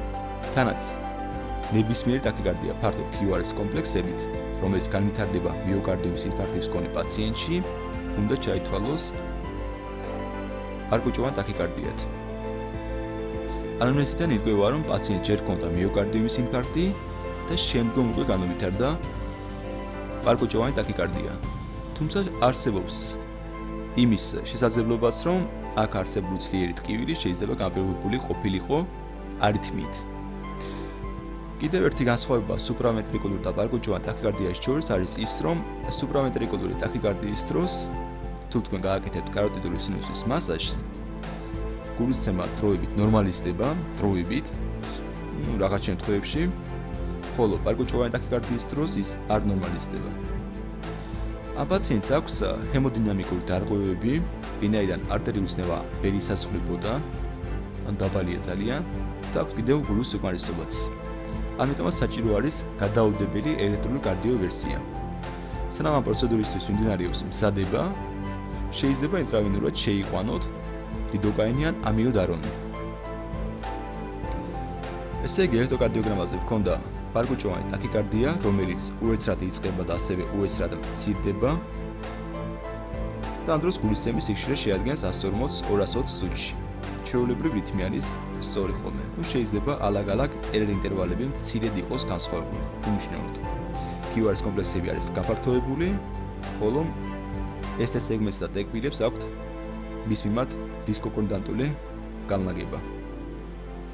დასკვნის სახით შეიძლება ითქვას, რომ ასახული იყო პარკუჭოვანი ტაქიკარდია. 50 წლის ლექტორს ლექციის კითხვისას უეცრად განუვითარდა გულის არეში ტკივილი, რომელიც გრძელდებოდა 4 საათს. ტკივილი გვაგონებდა მიოკარდიუმის ინფარქტს და სხვა სიმპტომები ფიზიკური გამოკვლევისას არ გამოვლინდა. რაზე მეტყველებს ელექტროკარდიოგრამა და რა უნდა მოიმოქმედოთ. ხედავთ, რომ გულის რითმი არის სინუსური, რეგისტრირდება დადებითი უნიფორმული ბეკვილები QRS კომპლექსების წინ და გულის ერთეული ღერძიც ნორმალურია. თქვენს ყურადღებას იპყრობს მეორე, მესამე და AVF განხრები, იმიტომ რომ აქ გვაქვს Q-კბილის, ST სეგმენტის და T-კბილის ცვლილებები. ხედავთ მეორე განხრაში Q-კბილს, მესამე განხრაში როგორი ღრმა, ასევე AVF განხრაში. ასევე ამჩნევთ ელევირებულ ST სეგმენტს, ელევაციები. და რა თქმა უნდა კიდევ პათოლოგიურ ორფაზიან ტეკბილს. მაგალითად ორფაზიანი ტეკბილები. უარყოფითი დადებითი. ასევე თქვენს ყურადღებას იპყრობს AVL განხრაც, ვინაიდან აქ ჩვენ გვაქვს ST სეგმენტის არა ელევაცია, არამედ დეპრესია, ირიბად დაღმავალი, გობისებრი დეპრესია. სხვა მხრივ, QRS კომპლექსები, ST სეგმენტები და ტეკბილები გულმკერდის განხრებში ნორმალურია, არ გვაქვს არც დეპრესია, არც ელევაცია, არც ოფაზიანობა. ანუ ელექტროკარდიოგრამაზე ვინაიდან ცვლილებები გამოვლინდა მესამე AVF განხრებში, აქ არის მიოკარდიუმის ქვედა, ანუ უკანა დიაფრაგმული ინფარქტი. პათოლოგიური Q-კბილის ფორმირების სიჩქარე სხვადასხვა პაციენტებში განსხვავებულია, მაგრამ იქ ამ კლინიკურ ვარიანტში შეესაბამება ტკივილის ხანგრძლივობას 4 საათს. ტკივილის გაყუჩება, რა თქმა უნდა, პირველი დანიშნულებაა ჩვენი და თუ არ იქნება უჩვენებები, უნდა შევეცადოთ დავუნიშნოთ ასევე ასპირინი და რაც შეიძლება სწრაფად დავიწყოთ თრომბოლიზური თერაპია. დასკვნის სახით შეიძლება ითქვას, რომ ელექტროკარდიოგრამაზე ასახულია წვავე, ინფარქტი მიოკარდიუმის ქვედა კედლის. 75 წლის მოხუცი ქოშინის ჩივილებით, გულის არეში ტკივილი და თავბრუხვევა არ აქვს. ფიზიკური გამოკვლევებით დარღვევები არ გამოვლინდა, გარდა გაიშვიათებული პულსისა. რა სამი დარღვევაა ნაჩვენები ელექტროკარდიოგრამაზე და როგორ უმკურნალებდით. ხედავთ, რომ გულის რიტმი არის სინუსური, რეგისტრირდება პეკბილები QRS კომპლექსების წინ, მაგრამ ყოველ მეორე პეკბილს QRS კომპლექსი არ მოსდევს. ეს კარგად შეიმჩნევა ყველა განხრაში.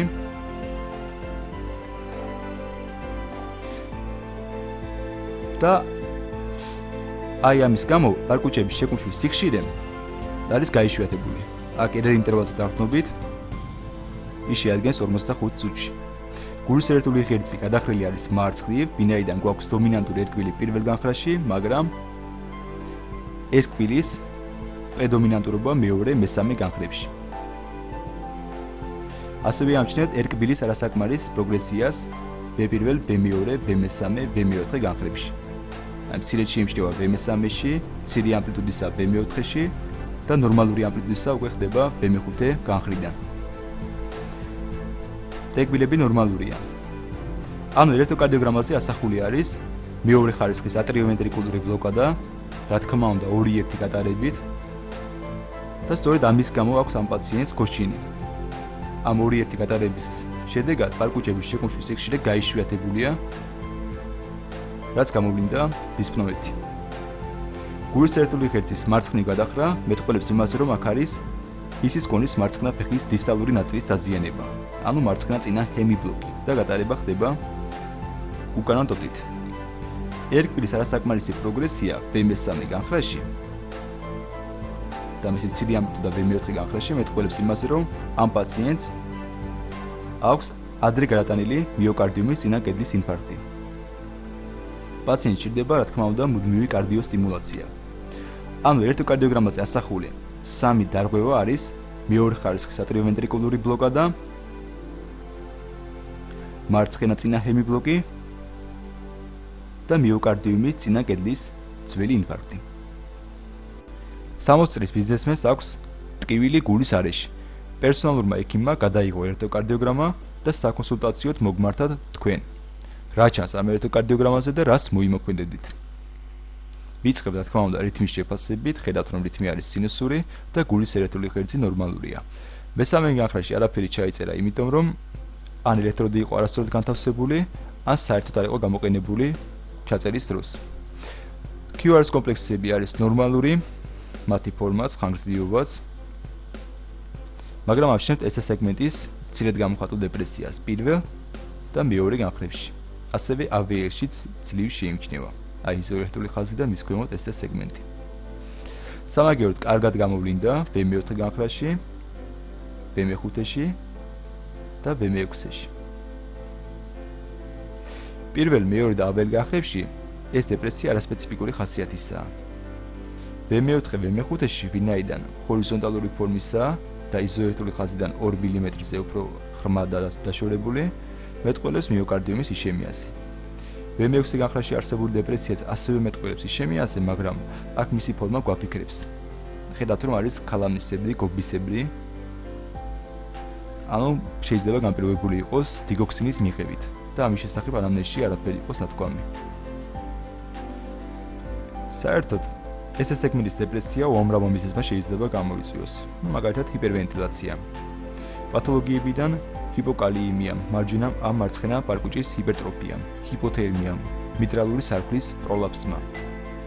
რეციპროკულად მიოკარდიუმის ინფარქტის დროს, ან კინდილის მიღებისას, CNS-ის დაზიანების დროს, მაგალითად ენცეფალური ჰემორაგიებისას, ფირტვის არტერიის თრომბოემბოლიისას, დილატაციული კარდიომიოპათიის დროს, შოკისას, ან კიდევ ჰიპოგლიცემიის დროს. მაგრამ ვინაიდან აქ ჩვენ სხვა გამოვლინებები, იგულისხმება პათოლოგიური გამოვლინებები არ გვაქვს, ამიტომაც ვარაუდოთ მიოკარდიუმის იშემიას, ანუ სტენოკარდიას და ამაზე მეტყველებს ასევე გულის არეში არსებული ტკივილი.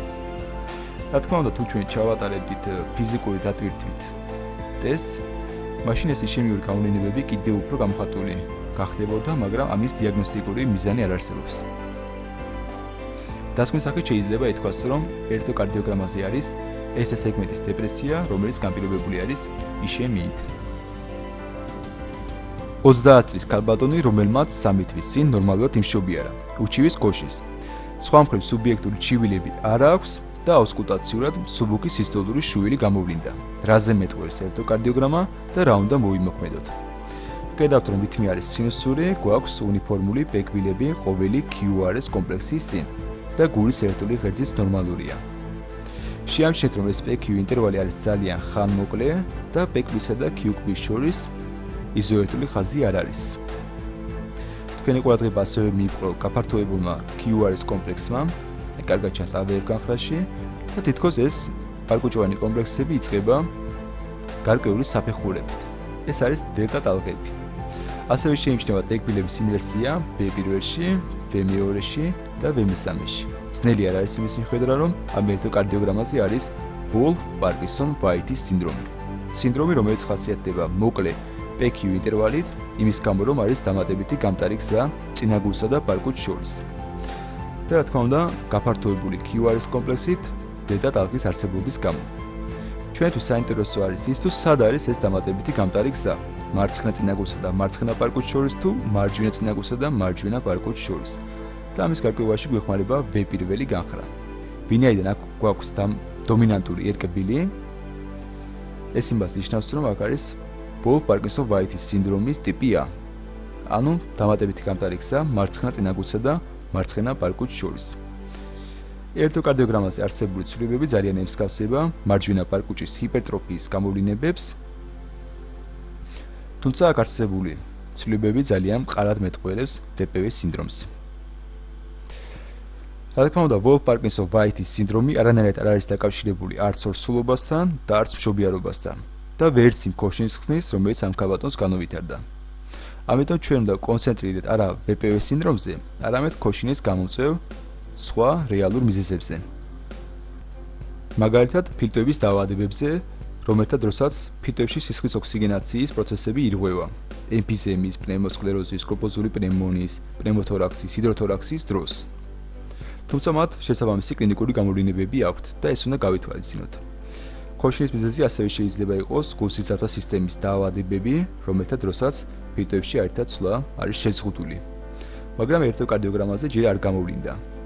ასევე სისხლის დაავადებები, მაგალითად ანემიები, ლეიკოზები. სხვათა შორის ანემია აქ უფრო მიესადაგება კლინიკურ სურათს, იმიტომ რომ ამ ქალბატონს კიდევ აქვს მსუბუქი სისტოლური შუვილი, თანაც ორსულობის შემდგომი პერიოდია. ქოშინი ასევე შეიძლება გამოიწვიოს სხვადასხვა შხამებით მოწამვლა და ცენტრალური ნერვული სისტემის დაზიანებებმა, მაგალითად თავის ტვინში სისხლის მოქცევის მოშლა. ინფორმატიული იქნებოდა სხვა გამოკვლევების ჩატარებას, ფილტვების რენტგენოგრაფია თუნდაც.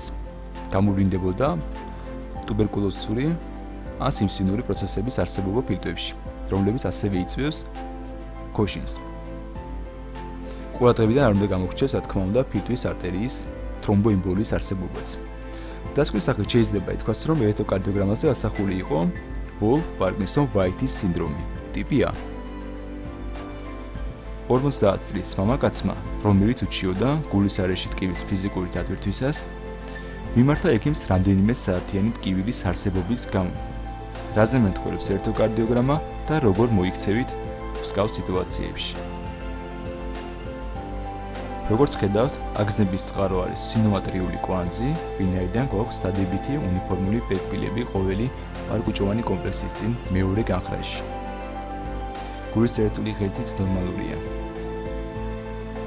მაგრამ R ინტერვალები აქ უტოლდება 2.5 დიდ კვადრატს, ანუ გულისცემის სიხშირე არის 120 წუთში, 300 გაყოფილი 2.5-ზე.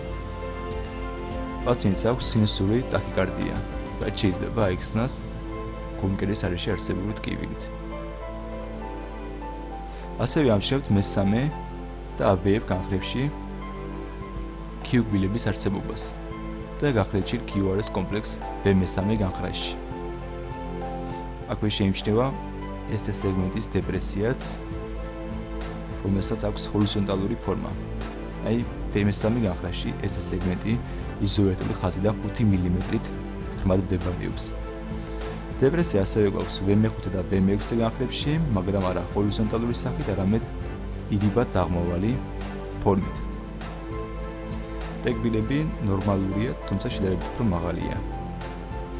პაციენტს აშკარად აქვს წვავე კორონარული სინდრომი, ანუ არასტაბილური სტენოკარდია, რაზეც მეტყველებს ST სეგმენტის დეპრესია დადებით ტეკბილებთან ერთად. რაც შეეხება Q-კბილებს მესამე და AVF განხრებში და გახლეჩილ QRS კომპლექს B3-ში, მათ აქ დიაგნოსტიკური ღირებულება არ გააჩნიათ. თრომბოლიზური თერაპიის დაწყება ჯერ არ შეიძლება, ვინაიდან გვაქვს ST სეგმენტის დეპრესია. საჭირო არის ბეტა-ბლოკატორებისა და ნიტრატების მიცემა. ასევე შეიძლება დასჭირდეს ამ პაციენტს ნარკოტიკული ანალგეზიური საშუალება, მაგალითად დიამორფინი. ელექტროკარდიოგრამმა ჩვენ უნდა ჩავწეროთ ყოველდღე 9 საათში, რომ არ გამოგვებაროს ST სეგმენტის ელევაცია. ასევე შეიძლება საჭირო გახდეს ნადრევი კორონარული ანგიოგრაფია გვირგვინოვანი ინტერვენციის საკითხის გადასაჭრელად. დასკვნის სახით შეიძლება ითქვას, რომ ამ ელექტროკარდიოგრამაზე ასახული იყო მიოკარდიუმის წინა კედლის იშემია, არასტაბილური სტენოკარდია. 30 წლის ქალბატონი უჩივის გულისცემის უსიამოვნო შეგრძნებას. შეიძლება თუ არა დიაგნოზის დასმა ელექტროკარდიოგრამით. ხედავთ, რომ აგზნების წყარო არის სინოატრიული კვანძი, გვაქვს სადებითი უნიფორმული ერთნაირი პეკბილები ყოველი QRS კომპლექსის წინ მეორე განხრაში. R ინტერვალები არის შემცირებული და აქ ის 2.7 დიდი კვადრატის ტოლია. ანუ გულისცემის სიხშირე არის 110 წუთში. გულის ერთული ხერხი ნორმალურია, გვაქვს დომინანტური ერკბილები პირველ-მეორე განხრებში და ამჩნევთ Q-კბილს მესამე განხრაში. მაგრამ მას აქ დიაგნოსტიკური ღირებულება არ გააჩნია იმის გამო, რომ არ გამოვლინდა AVF განხრაშიც. QRS კომპლექსები ნორმალურია, მათი ფორმითაც, ხანგრძლივობითაც და ასევე ნორმალური არის ტეკბილებიც. ანუ ელექტროკარდიოგრამაზე პათოლოგიური ცვლილებები არ გამოვლინდა და რაც დარეგისტრირდა, ეს იყო შემცირებული R ინტერვალი. ეს იმაზე მეტყველებს, რომ ამ პაციენტს აქვს სინუსური ტაქიკარდია. ტაქიკარდია, რომლის დროსაც გულის შეკუმშვათა სიხშირე იზრდება სინოატრიული კვანძის ავტომატიზმის გაზრდის გამო. ანუ რითმის წამყვანი უჯრედები მომატებული სიხშირით განიმუხტება. ეს ჩვეულებრივი მოვლენა არის ფიზიკური დატვირთვისა და ემოციური დაძაბვის დროს. სინუსური ტაქიკარდიის დროს თქვენ შეიძლება ნახოთ ST სეგმენტის ირიბად აღმავალი დეპრესია, მაგრამ ეს დეპრესია იქნება იზოლირებული ხაზიდან არაუმეტეს 1 მმ-ით ღრმად. ასევე შეიძლება რამდენადმე გაზრდილი იყოს T და პეკბილების ამპლიტუდა. აქვს ხავსი ცვლილებები არ გვაქვს. ვინაიდან ამ ელექტროკარდიოგრამაზე არ გამოვლინდა სხვა პათოლოგიური ცვლილებები, ამიტომაც უფრო მეტი ყურადღება უნდა მივაქციოთ ანამნეზს და ფიზიკურ გამოკვლევას. მოდით ნახოთ ამ პაციენტის ელექტროკარდიოგრამა მონიტორზე და თქვენ ხედავთ სინუსური ტაქიკარდიის კლასიკურ გამოვლინებას. შემცირებული R ინტერვალები და პეკბილებისა და QRS კომპლექსების ნორმალური მონაცვლეობა. ხედავთ, რომ T და პეკბილები ერთმანეთთან არის ძალიან მიახლოებული. გულისცემის სიხშირე აქ 140 წუთში.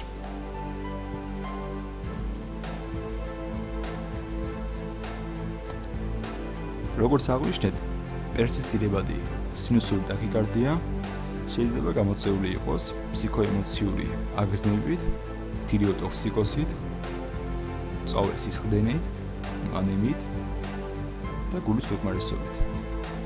ამ შემთხვევაში უფრო სავარაუდო არის ფარისებრი ჟირკვლის ჰიპერფუნქცია და მისი გამოწვევით დაავადების დიაგნოსტიკა.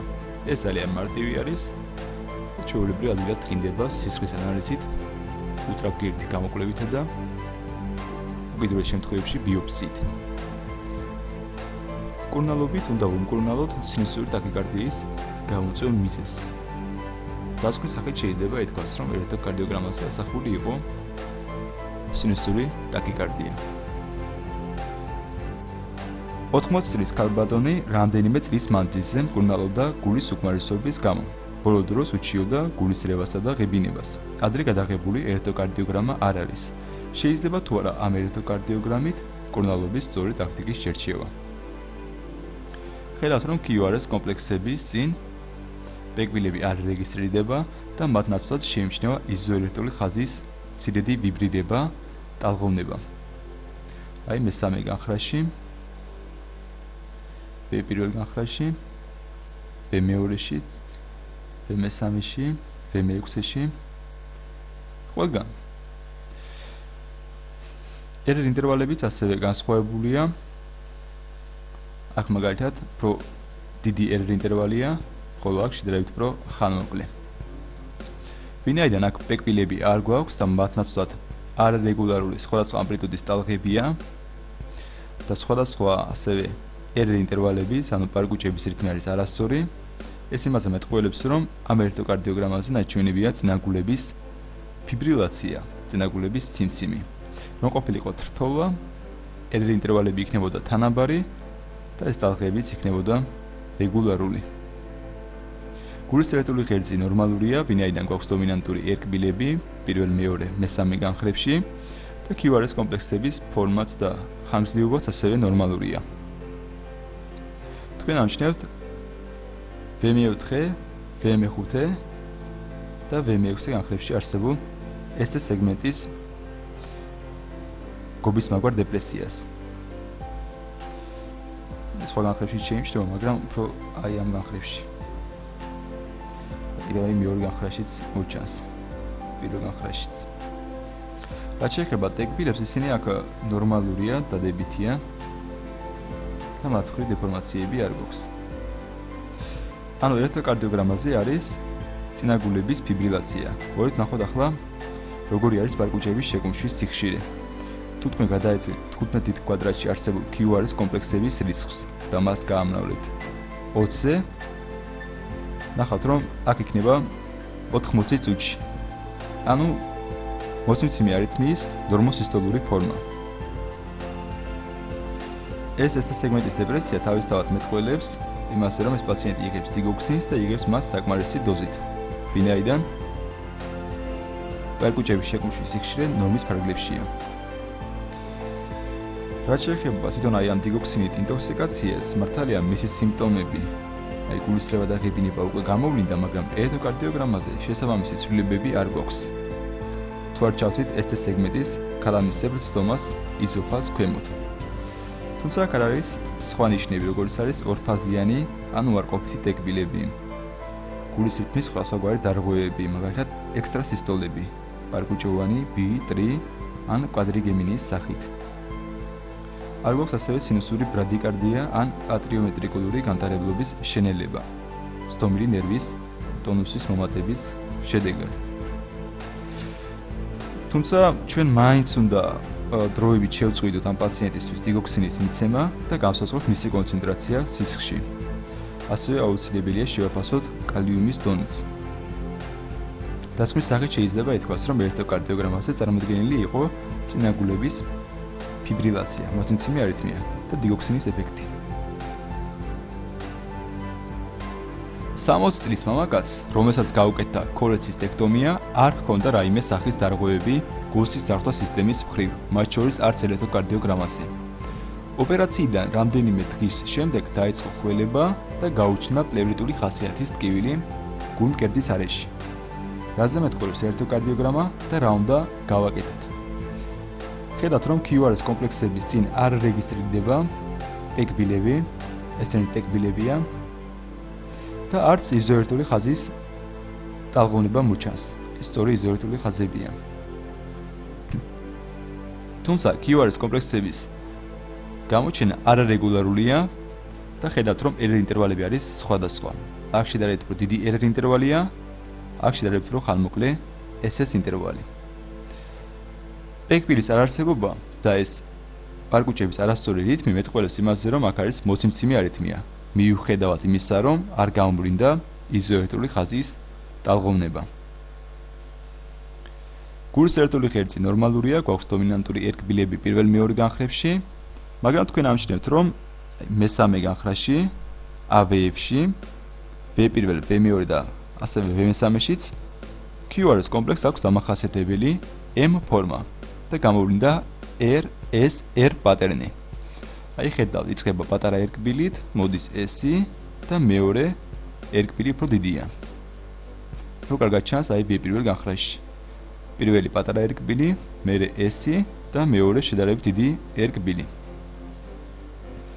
ასევე შეიმჩნევა SS სეგმენტის დეპრესიაც უარყოფით დეკბილებთან ერთად ამავე განხრაში. ხოლო V5-ში და V6-ში მოჩანს შედარებით ღრმა ერკბილები. QRS კომპლექსების ხანგრძლივობა აქ 0.12 წამზე მეტია და ეს ყველაფერი მთლიანობაში მეტყველებს იმაზე რომ არის ჰისის კონის მარჯვენა ფეხის სრული ბლოკადა. მოციმციმი არითმია ჰისის კონის მარჯვენა ფეხის ბლოკადასთან ერთად შეიძლება განპირობებული იყოს ფილტვების ინფექციური დაზიანებით. ეს ინფექცია შემდგომში უკვე გულსაც შეეხო. მაგრამ აქ უფრო სავარაუდო მიზეზი ალბათ არის ფილტვის არტერიის თრომბოემბოლია, ვიდრე ინფექცია. საერთოდ ოპერაციის შემდგომ პერიოდში ანტიკოაგულაციური თერაპიის დანიშვნა ნებისმიერ შემთხვევაში მაინც გამოიწვევს სისხლდენას. მაგრამ თუ გავითვალისწინებთ იმასაც, რომ ფილტვის არტერიის თრომბოემბოლიის გამო შეიძლება პაციენტი დაიღუპოს, თანაც დაღუპვის რისკი ძალიან მაღალია, ამიტომაც ჩვენ უნდა წავიდეთ რისკზე და ჰეპარინი მაინც უნდა დაუნიშნოთ პაციენტს, მიუხედავად იმისა, რომ ვიცით, რომ იქნება სისხლდენები. ასევე უნდა ჩატარდეს დიფერენციული დიაგნოსტიკა ფილტვების ინფექციურ დაზიანებასა და მაგალითად პნევმონია პლევრისსა და ფილტვის არტერიის თრომბოემბოლიას შორის. მაგალითად რა შეიძლება გაკეთდეს ამ მხრივ? ეს შეიძლება იყოს გულმკერდის ცხვრების რენტგენოლოგიური გამოკვლევა, სისხლის საერთო ანალიზი, ნახველის დათესვა და ფილტვების პერფუზიულ ვენტილაციური სკანირება. თუმცა სანამ ამ ყველაფერს ჩავატარებდეთ, მანამდე არ უნდა გავიცეთ, რომ ანტიკოაგულაციური თერაპია უნდა მიმდინარეობდეს.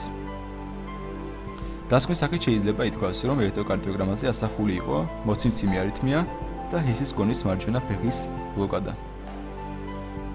70 წლის მამაკაც მიმღებში გულის უკმარისობის დიაგნოზი დაუსვეს. ჩივილები დაეწყო რამდენიმე კვირით ადრე, როდესაც რამდენიმე საათის ხანგრძლივობის სიმძიმეს გრძნობდა გულის არეში. რაზე მეტყველებს ელექტროკარდიოგრამა და რა უნდა მოვიმოქმედოთ. ხედავთ, რომ გულის რითმი არის სინუსური, რეგისტრირდება უნიფორმული პექბილები QRS კომპლექსების წინ და გულის ერთული ღერძის ნორმალურია. ერერ ინტერვალები შეადგენს 3 დიდ კვადრატს, ანუ გულისცემის სიხშირე არის 100 წუთში. თქვენს ყურადღებას იპყრობს პირველი, AVL, V2, V3, V4, V5 განხრები. ამ განხრებში გვაქვს ორი უცნაური ცვლილება, ეს არის Q-კბილები და ელევირებული SS სეგმენტები. აი პათოლოგიური Q-კბილები, კარგად ჩანს V2, V3 განხრებში SS სეგმენტის ელევაციებთან ერთად. ეს ართულებს იმის გარკვევას, თუ რა ხანგრძლივობისა მიოკარდიუმის ინფარქტი. ჩვეულებრივ SS სეგმენტის ელევაცია მეტყველებს იმაზე, რომ აქ არის მიოკარდიუმის წვავე ინფარქტი, ხოლო პათოლოგიური Q-კბილები მეტყველებს იმაზე, რომ ეს ინფარქტი სულ მცირე რამდენიმე საათის წინ წარმოიქმნა. ანამნეზიდან ჩანს, რომ ამ პაციენტმა გადაიტანა მიოკარდიუმის ინფარქტი რამდენიმე კვირის უკან. ამიტომაც ამ ელექტროკარდიოგრამაზე არსებულ ცვლილებებს ჩავთვით, რომ საფუძვლად უდევს სწორედ მიოკარდიუმის ძველი ინფარქტი. რაც შეეხება ცვლილებებს გულმკერდის წინა განხრებში, ის მიგვითითებს, რომ აქ შეიძლება ფორმირებული იყოს მარცხენა პარკუჭის ანევრიზმა. რა უნდა გავაკეთოთ? რა თქმა უნდა, ელექტროკარდიოგრამა ყოველთვის უნდა ინტერპრეტირდეს კლინიკურ სურათთან ერთიანობაში. და რახან აქ არსებული ცვლილებები დაკავშირებული არის სწორედ მიოკარდიუმის ძველი ინფარქტთან, ამიტომაც ჩავთვლით, რომ გულის უკმარისობის მიზეზიც სწორედ ეს გახდა. სამკურნალოდ დაუნიშნავთ დიურეზულ საშუალებებს, ანგიოტენზინ გარდაქმნილი ფერმენტისა და ბეტა რეცეპტორების ბლოკატორებს. რა თქმა უნდა, გულის უკმარისობა აუცილებლად დაკავშირებული არის მიოკარდიუმის იშემიასთანაც, ამიტომაც მიზანშეწონილია ასპირინისა და სტატინების მიცემაც. დასკვნის სახით შეიძლება ითქვას, რომ ამ ელექტროკარდიოგრამაზე არის მიოკარდიუმის წინა გვერდითი კედლის გაურკვეველი ხანგრძლივობის ინფარქტი. რეანიმაციის განყოფილებაში მყოფი პაციენტი, რომელიც 2 საათით ადრე მოიყვანეს მიოკარდიუმის წინა კედლის ინფარქტის დიაგნოზით. კანი ცივი აქვს, ოფლითაა დაფარული, არტერიული წნევა არის საცხოვრება. რაზე მეტყველებს ელექტროკარდიოგრამა და როგორ უნდა მოიქცეთ. ხედავთ, რომ აშკარად არის ტაქიკარდია, თანაც QRS კომპლექსები გაფართოებულია, რეგულარულია, ხანგრძლივობა მათი არის 200 მილიწამი, გულისცემის სიხშირე 250-ია წუთში, მაგრამ ამ QRS კომპლექსებს აქვთ გაურკვეველი კონფიგურაცია, რაც არ გვეუძლებს საშუალებას განსაზღვროთ გულის ელექტრული ხერხი. მოდით ნახოთ, როგორ შეიძლება გამოიყურებოდეს ამ პაციენტის ელექტროკარდიოგრამა მონიტორზე.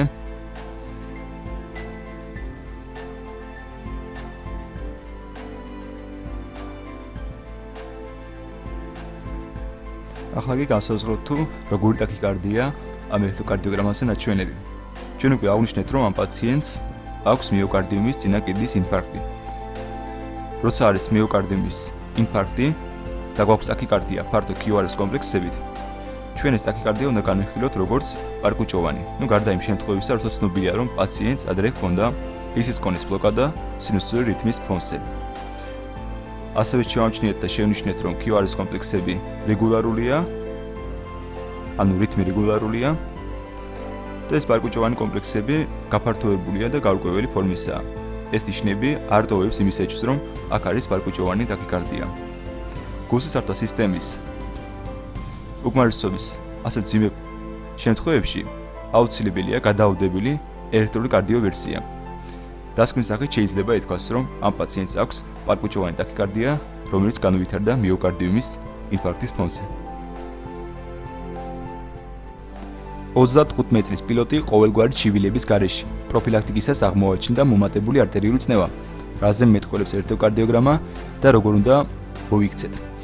სანამ ელექტროკარდიოგრამას გავარჩევდეთ, ყურადღება მიაქციეთ, რომ მესამე AVF, V3 და V6 განხრებში, ანუ აქ სიგნალის ამპლიტუდა შემცირებული არის 2-ჯერ,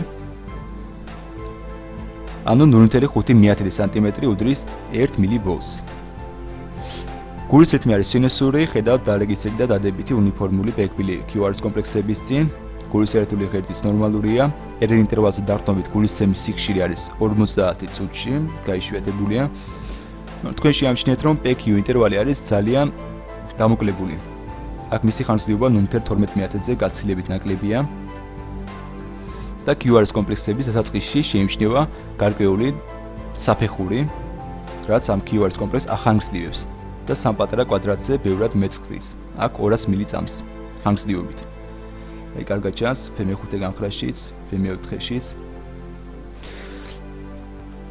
ასევე შეიმჩნევა მაღალი ერკბილები V5, V6, V4, ასევე პირველ მეორე განხრებში და ტეკბილების ინვერსია პირველ მეორე AVF, V5, V6 განხრებში. ძნელი არ არის იმის მიხედვით, რომ აქ არის ვოლფ-პარკინსონ-ვაიტის სინდრომი. სინდრომი, რომელსაც ახასიათებს ნორმალური პეკბილი, შემოკლებული PQ ინტერვალი, იმიტომ რომ აქ დამატებითი გზა წინაგულებსა და პარკუჭებს შორის, ანუ კენტის კონა, გაცილებით უფრო სწრაფად ატარებს იმპულსებს, ვიდრე ატრიოვენტრიკულური კვანცი. იქ იმპულსების დაყოვნება ხდება ხოლმე. ამიტომაც, რაც უფრო სწრაფად გატარდება ეს იმპულსი, მით უფრო მკვეთრად იქნება გამოხატული დელტა ტალღა QRS კომპლექსების დასაწყისში, შესაბამისად მით უფრო დეფორმირებული და დროში გახანგრძლივებული იქნება აი ეს პარკუჭოვანი კომპლექსი. რა თქმა უნდა, მივხვდით, რომ ატრიოვენტრიკულური ბლოკადის დროს QRS კომპლექსი წარმოდგენილი იქნება დელტა ტალღით, იმიტომ რომ ატრიოვენტრიკულური გზა დაბლოკილი იქნება, თუმცა წინაგულებსა და პარკუჭებს შორის არსებული დამატებითი ანომალური გზა გაატარებს ამ იმპულსს. ვოლფ-პარკინსონ-ვაიტის სინდრომს ასევე ახასიათებს პირველ და მესამე განხრებში ურთიერთსაპირისპირო მიმართულების QRS კომპლექსები. მაღალი ერკბილი პირველ განხრაში და ღრმა ესკბილი მესამე განხრაში. დელტა ტალღა ისით რომ მიმართული არის ერკბილის მხარეს, პირველ განხრაში დელტა ტალღა არის დადებითი, ერკბილის დადებითია. და თუ თქვათ QRS კომპლექსი იწყება პირდაპირ Q კბილით, მაშინ დელტა ტალღა მიმართული იქნება ქვევით. ეს სეგმენტსა ტეკბის ასევე ურთიერთსაპირისპირო მიმართულება აქვს დელტა ტალღის მიმართ. თუ დელტა ტალღა არის დადებითი, მაშინ ეს სეგმენტი და ტეკბილი არის მიმართული ქვევითკენ, ანუ ესენი უარყოფითია და თუ დელტა ტალღა არის უარყოფითი, მაშინ ეს სეგმენტი და ტეკბილი მიმართული არის ზევით. ესენი დადებითი ხდება. გასარკვევი არის ის თუ ვოლფ-პარკინსონ-ვაიტის სინდრომის რომელი ტიპია, ტიპი A თუ ტიპი B. ამის მიხედვით ძალიან ადვილი არის V პირველი განხრის მიხედვით. აქ გვაქვს ღრმა ესკბილი, ესე იგი ეს არის ტიპი B. ანამნეზში ვთქვით, რომ ამ პაციენტს აქვს მაღალი არტერიული წნევა. ელექტროკარდიოგრამაზე ავსახეთ მაღალი ერკბილები V5 V6 განხრებში და ტეკბილების ინვერსია. ამან ექიმების უმრავლესობა შეიძლება დააფიქროს მარცხენა პარკუჭის ჰიპერტროფიაზე. მაგრამ ეს ცვლილებები მე თუ მკითხავთ ძალიან არის გამოხატული ამ დიაგნოზისთვის. თუმცა გამორიცხვა არ შეიძლება უნდა შეფასდეს მაინც მარცხენა პარკუჭის ჰიპერტროფიის ხარისხი სხვა გამოკვლევებით. თუმცა ამ ელექტროკარდიოგრამაზე იჩვიარა რომ ამ პაციენტს აქვს ვოლფ-პარკინსონ-ვაიტის სინდრომი, რაზეც უამრავი ნიშანი მეტყველებს. თუ პაციენტს არ აქვს პაროქსიზმური ტაქიკარდიის ეპიზოდები, მაშინ არანაირი შემდგომი ტაქტიკა საჭირო არაა. გაგახსენებთ იმას, რომ ვოლფ-პარკინსონ-ვაიტის სინდრომის დროს დიგოქსინის, ბეტა-ბლოკატორებისა და კალციუმის არხების ბლოკატორების მიცემა არ შეიძლება. გასაკვირველი ჩემთვის მხოლოდ ის არის, რომ ამ პაციენტს ვოლფ-პარკინსონ-ვაიტის სინდრომი უდგინდება 35 წლის ასაკში. როგორც წესი, ეს სინდრომი დაბადებიდანვე გვინდება. პირველი სიმპტომები ჩვეულებრივ მოზარდობის ასაკში ხდება და ძალიან იშვიათად რომ ვინმეს ამ ასაკში დაუდგინდეს PPV სინდრომი.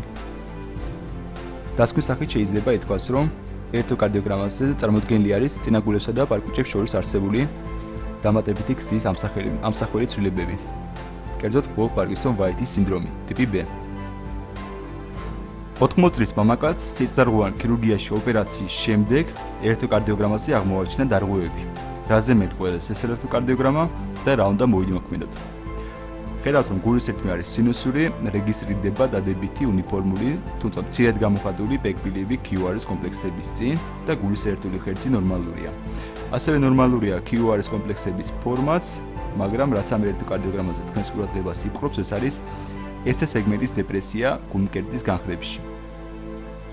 V2-ში, V3-ში და V4 განხრებში ეს სეგმენტის დეპრესია არის ჰორიზონტალური 8 მმ-ის, V5-ში, V6-ში და ასევე პირველ განხრაში კი დეპრესია არის გობისებრი, ქალამისებრი. აშკარაა, რომ ელექტროკარდიოგრამაზე არის მიოკარდიუმის წინაგვერდითი კედლის გამოხატული იშემიის ნიშნები.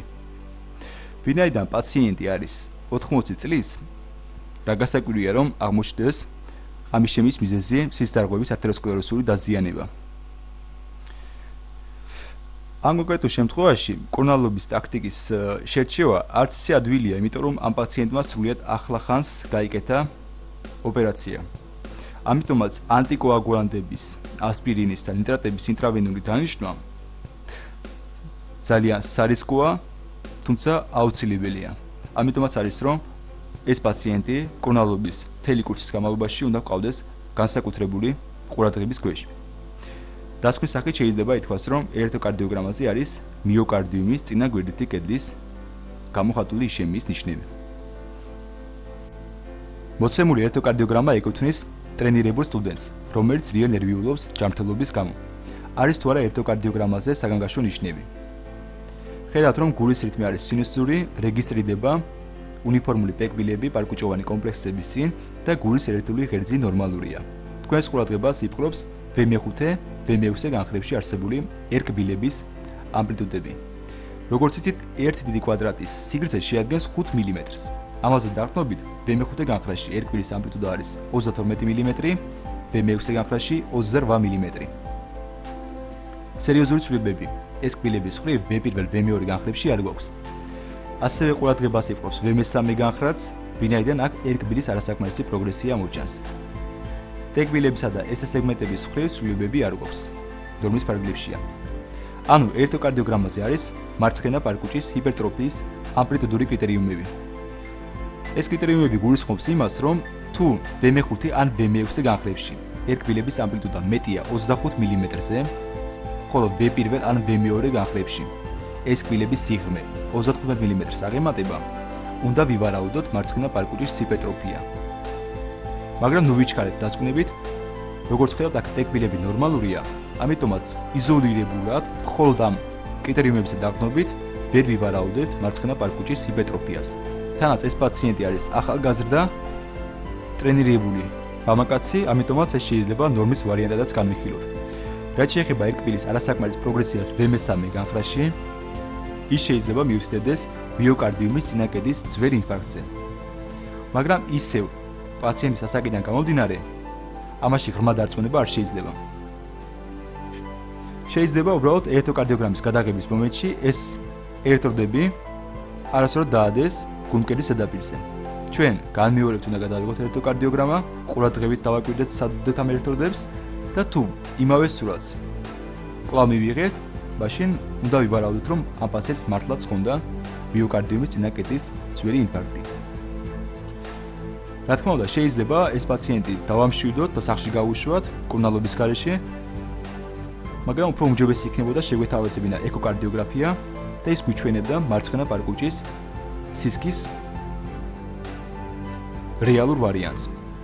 დასკვნის სახით შეიძლება ითქვას, რომ ელექტროკარდიოგრამაზე წარმოდგენილია მარცხენა პარკუჭის ჰიპერტროფია ამპლიტუდური კრიტერიუმებით, მაგრამ სავარაუდოდ უნდა იყოს ნორმის ვარიანტი.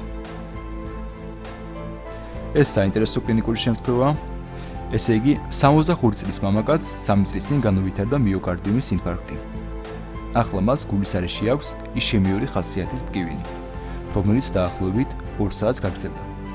ელექტროკარდიოგრამის ჩაწერის მომენტისათვის ტკივილი გაქრა. როგორ ფიქრობთ, რა მოხდა და როგორ უნდა ვუმკურნალოთ? ვიწყებთ რითმის შეფასებით, ხედავთ, რომ რეგისტრირდება ბეკბილები QRS კომპლექსების წინ. აქ QRS კომპლექსი უარყოფითი გვაქვს. მაგრამ ამჩნევთ, რომ მეორე ბეკბილებს QRS კომპლექსი არ მოყვა. პირველ, მეორე, მესამე განხრებში. თუმცა სხვაგან ისევ წინაგულოვან პარკუჭოვანი კომპლექსები რითმულად უნაცვლეობს. ამოვარდნილი არის მხოლოდ აქ, ამ მონაკვეთში. თანაც PQ ინტერვალი აქ ნორმის დიაპაზონშია. ანუ გვაქვს მეორე ხარისხის ატრიოვენტრიკულური ბლოკადა მობიციის ტიპი 2, რომელიც უფრო კარგად ჩანს სწორედ აი ამ პირველ და მეორე განხრებში. ასევე ხედავთ, რომ გულის ერთული ღერძი გადახრილი არის მარცხნივ, ვინაიდან გვაქვს დომინანტური ერკბილი პირველ განხრაში და უარყოფითი QRS კომპლექსები მეორე, მესამე განხრებში. ეს მანიშნებელი არის ღირსის კონის მარცხენა ფეხის წინა ტოტის ბლოკადის. ვინაიდან გვაქვს მეორე ხარისხის ატრიოვენტრიკულური ბლოკადა და მარცხენა წინა ჰემიბლოკი, ეს იმაზე მეტყველებს, რომ აქ არის გამტარი სისტემის ძლიერი დაზიანება. ასევე ამჩნევთ, რომ გულმკერდის განხრებში V1-ში, V2-ში, V3-ში და V4-ში არ გვაქვს ერკბილები. V5-ში მცირე და გამოხატული და შედარებით კარგად ჩანს V6 განხრაში. ასევე V6 განხრაში შეიმჩნევა ღრმა ესკბილი. საერთოდ ერკბილების არარსებობა გულმკერდის განხრებში შეიძლება განპირობებული იყოს მიოკარდიუმის წინაკედის ძველი ინფარქტით.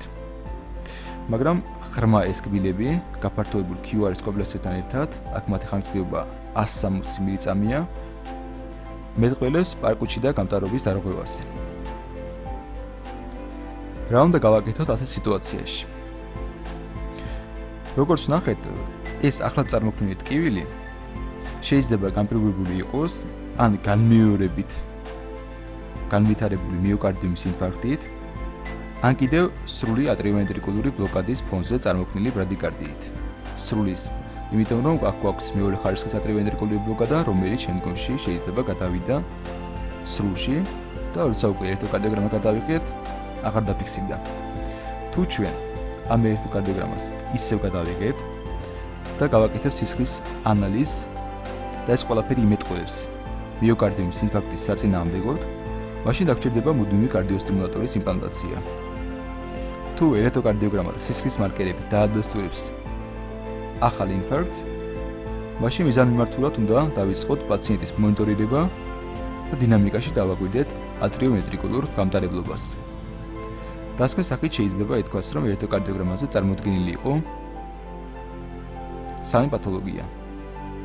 მეორე ხარისხის ატრიომეტრიკული ბლოკადა, ობიცის ტიპი 2, მარცხნაწინა ჰემიბლოკი და სავარაუდოდ მიოკარდიუმის წინა კედლის ძველი ინფარქტი.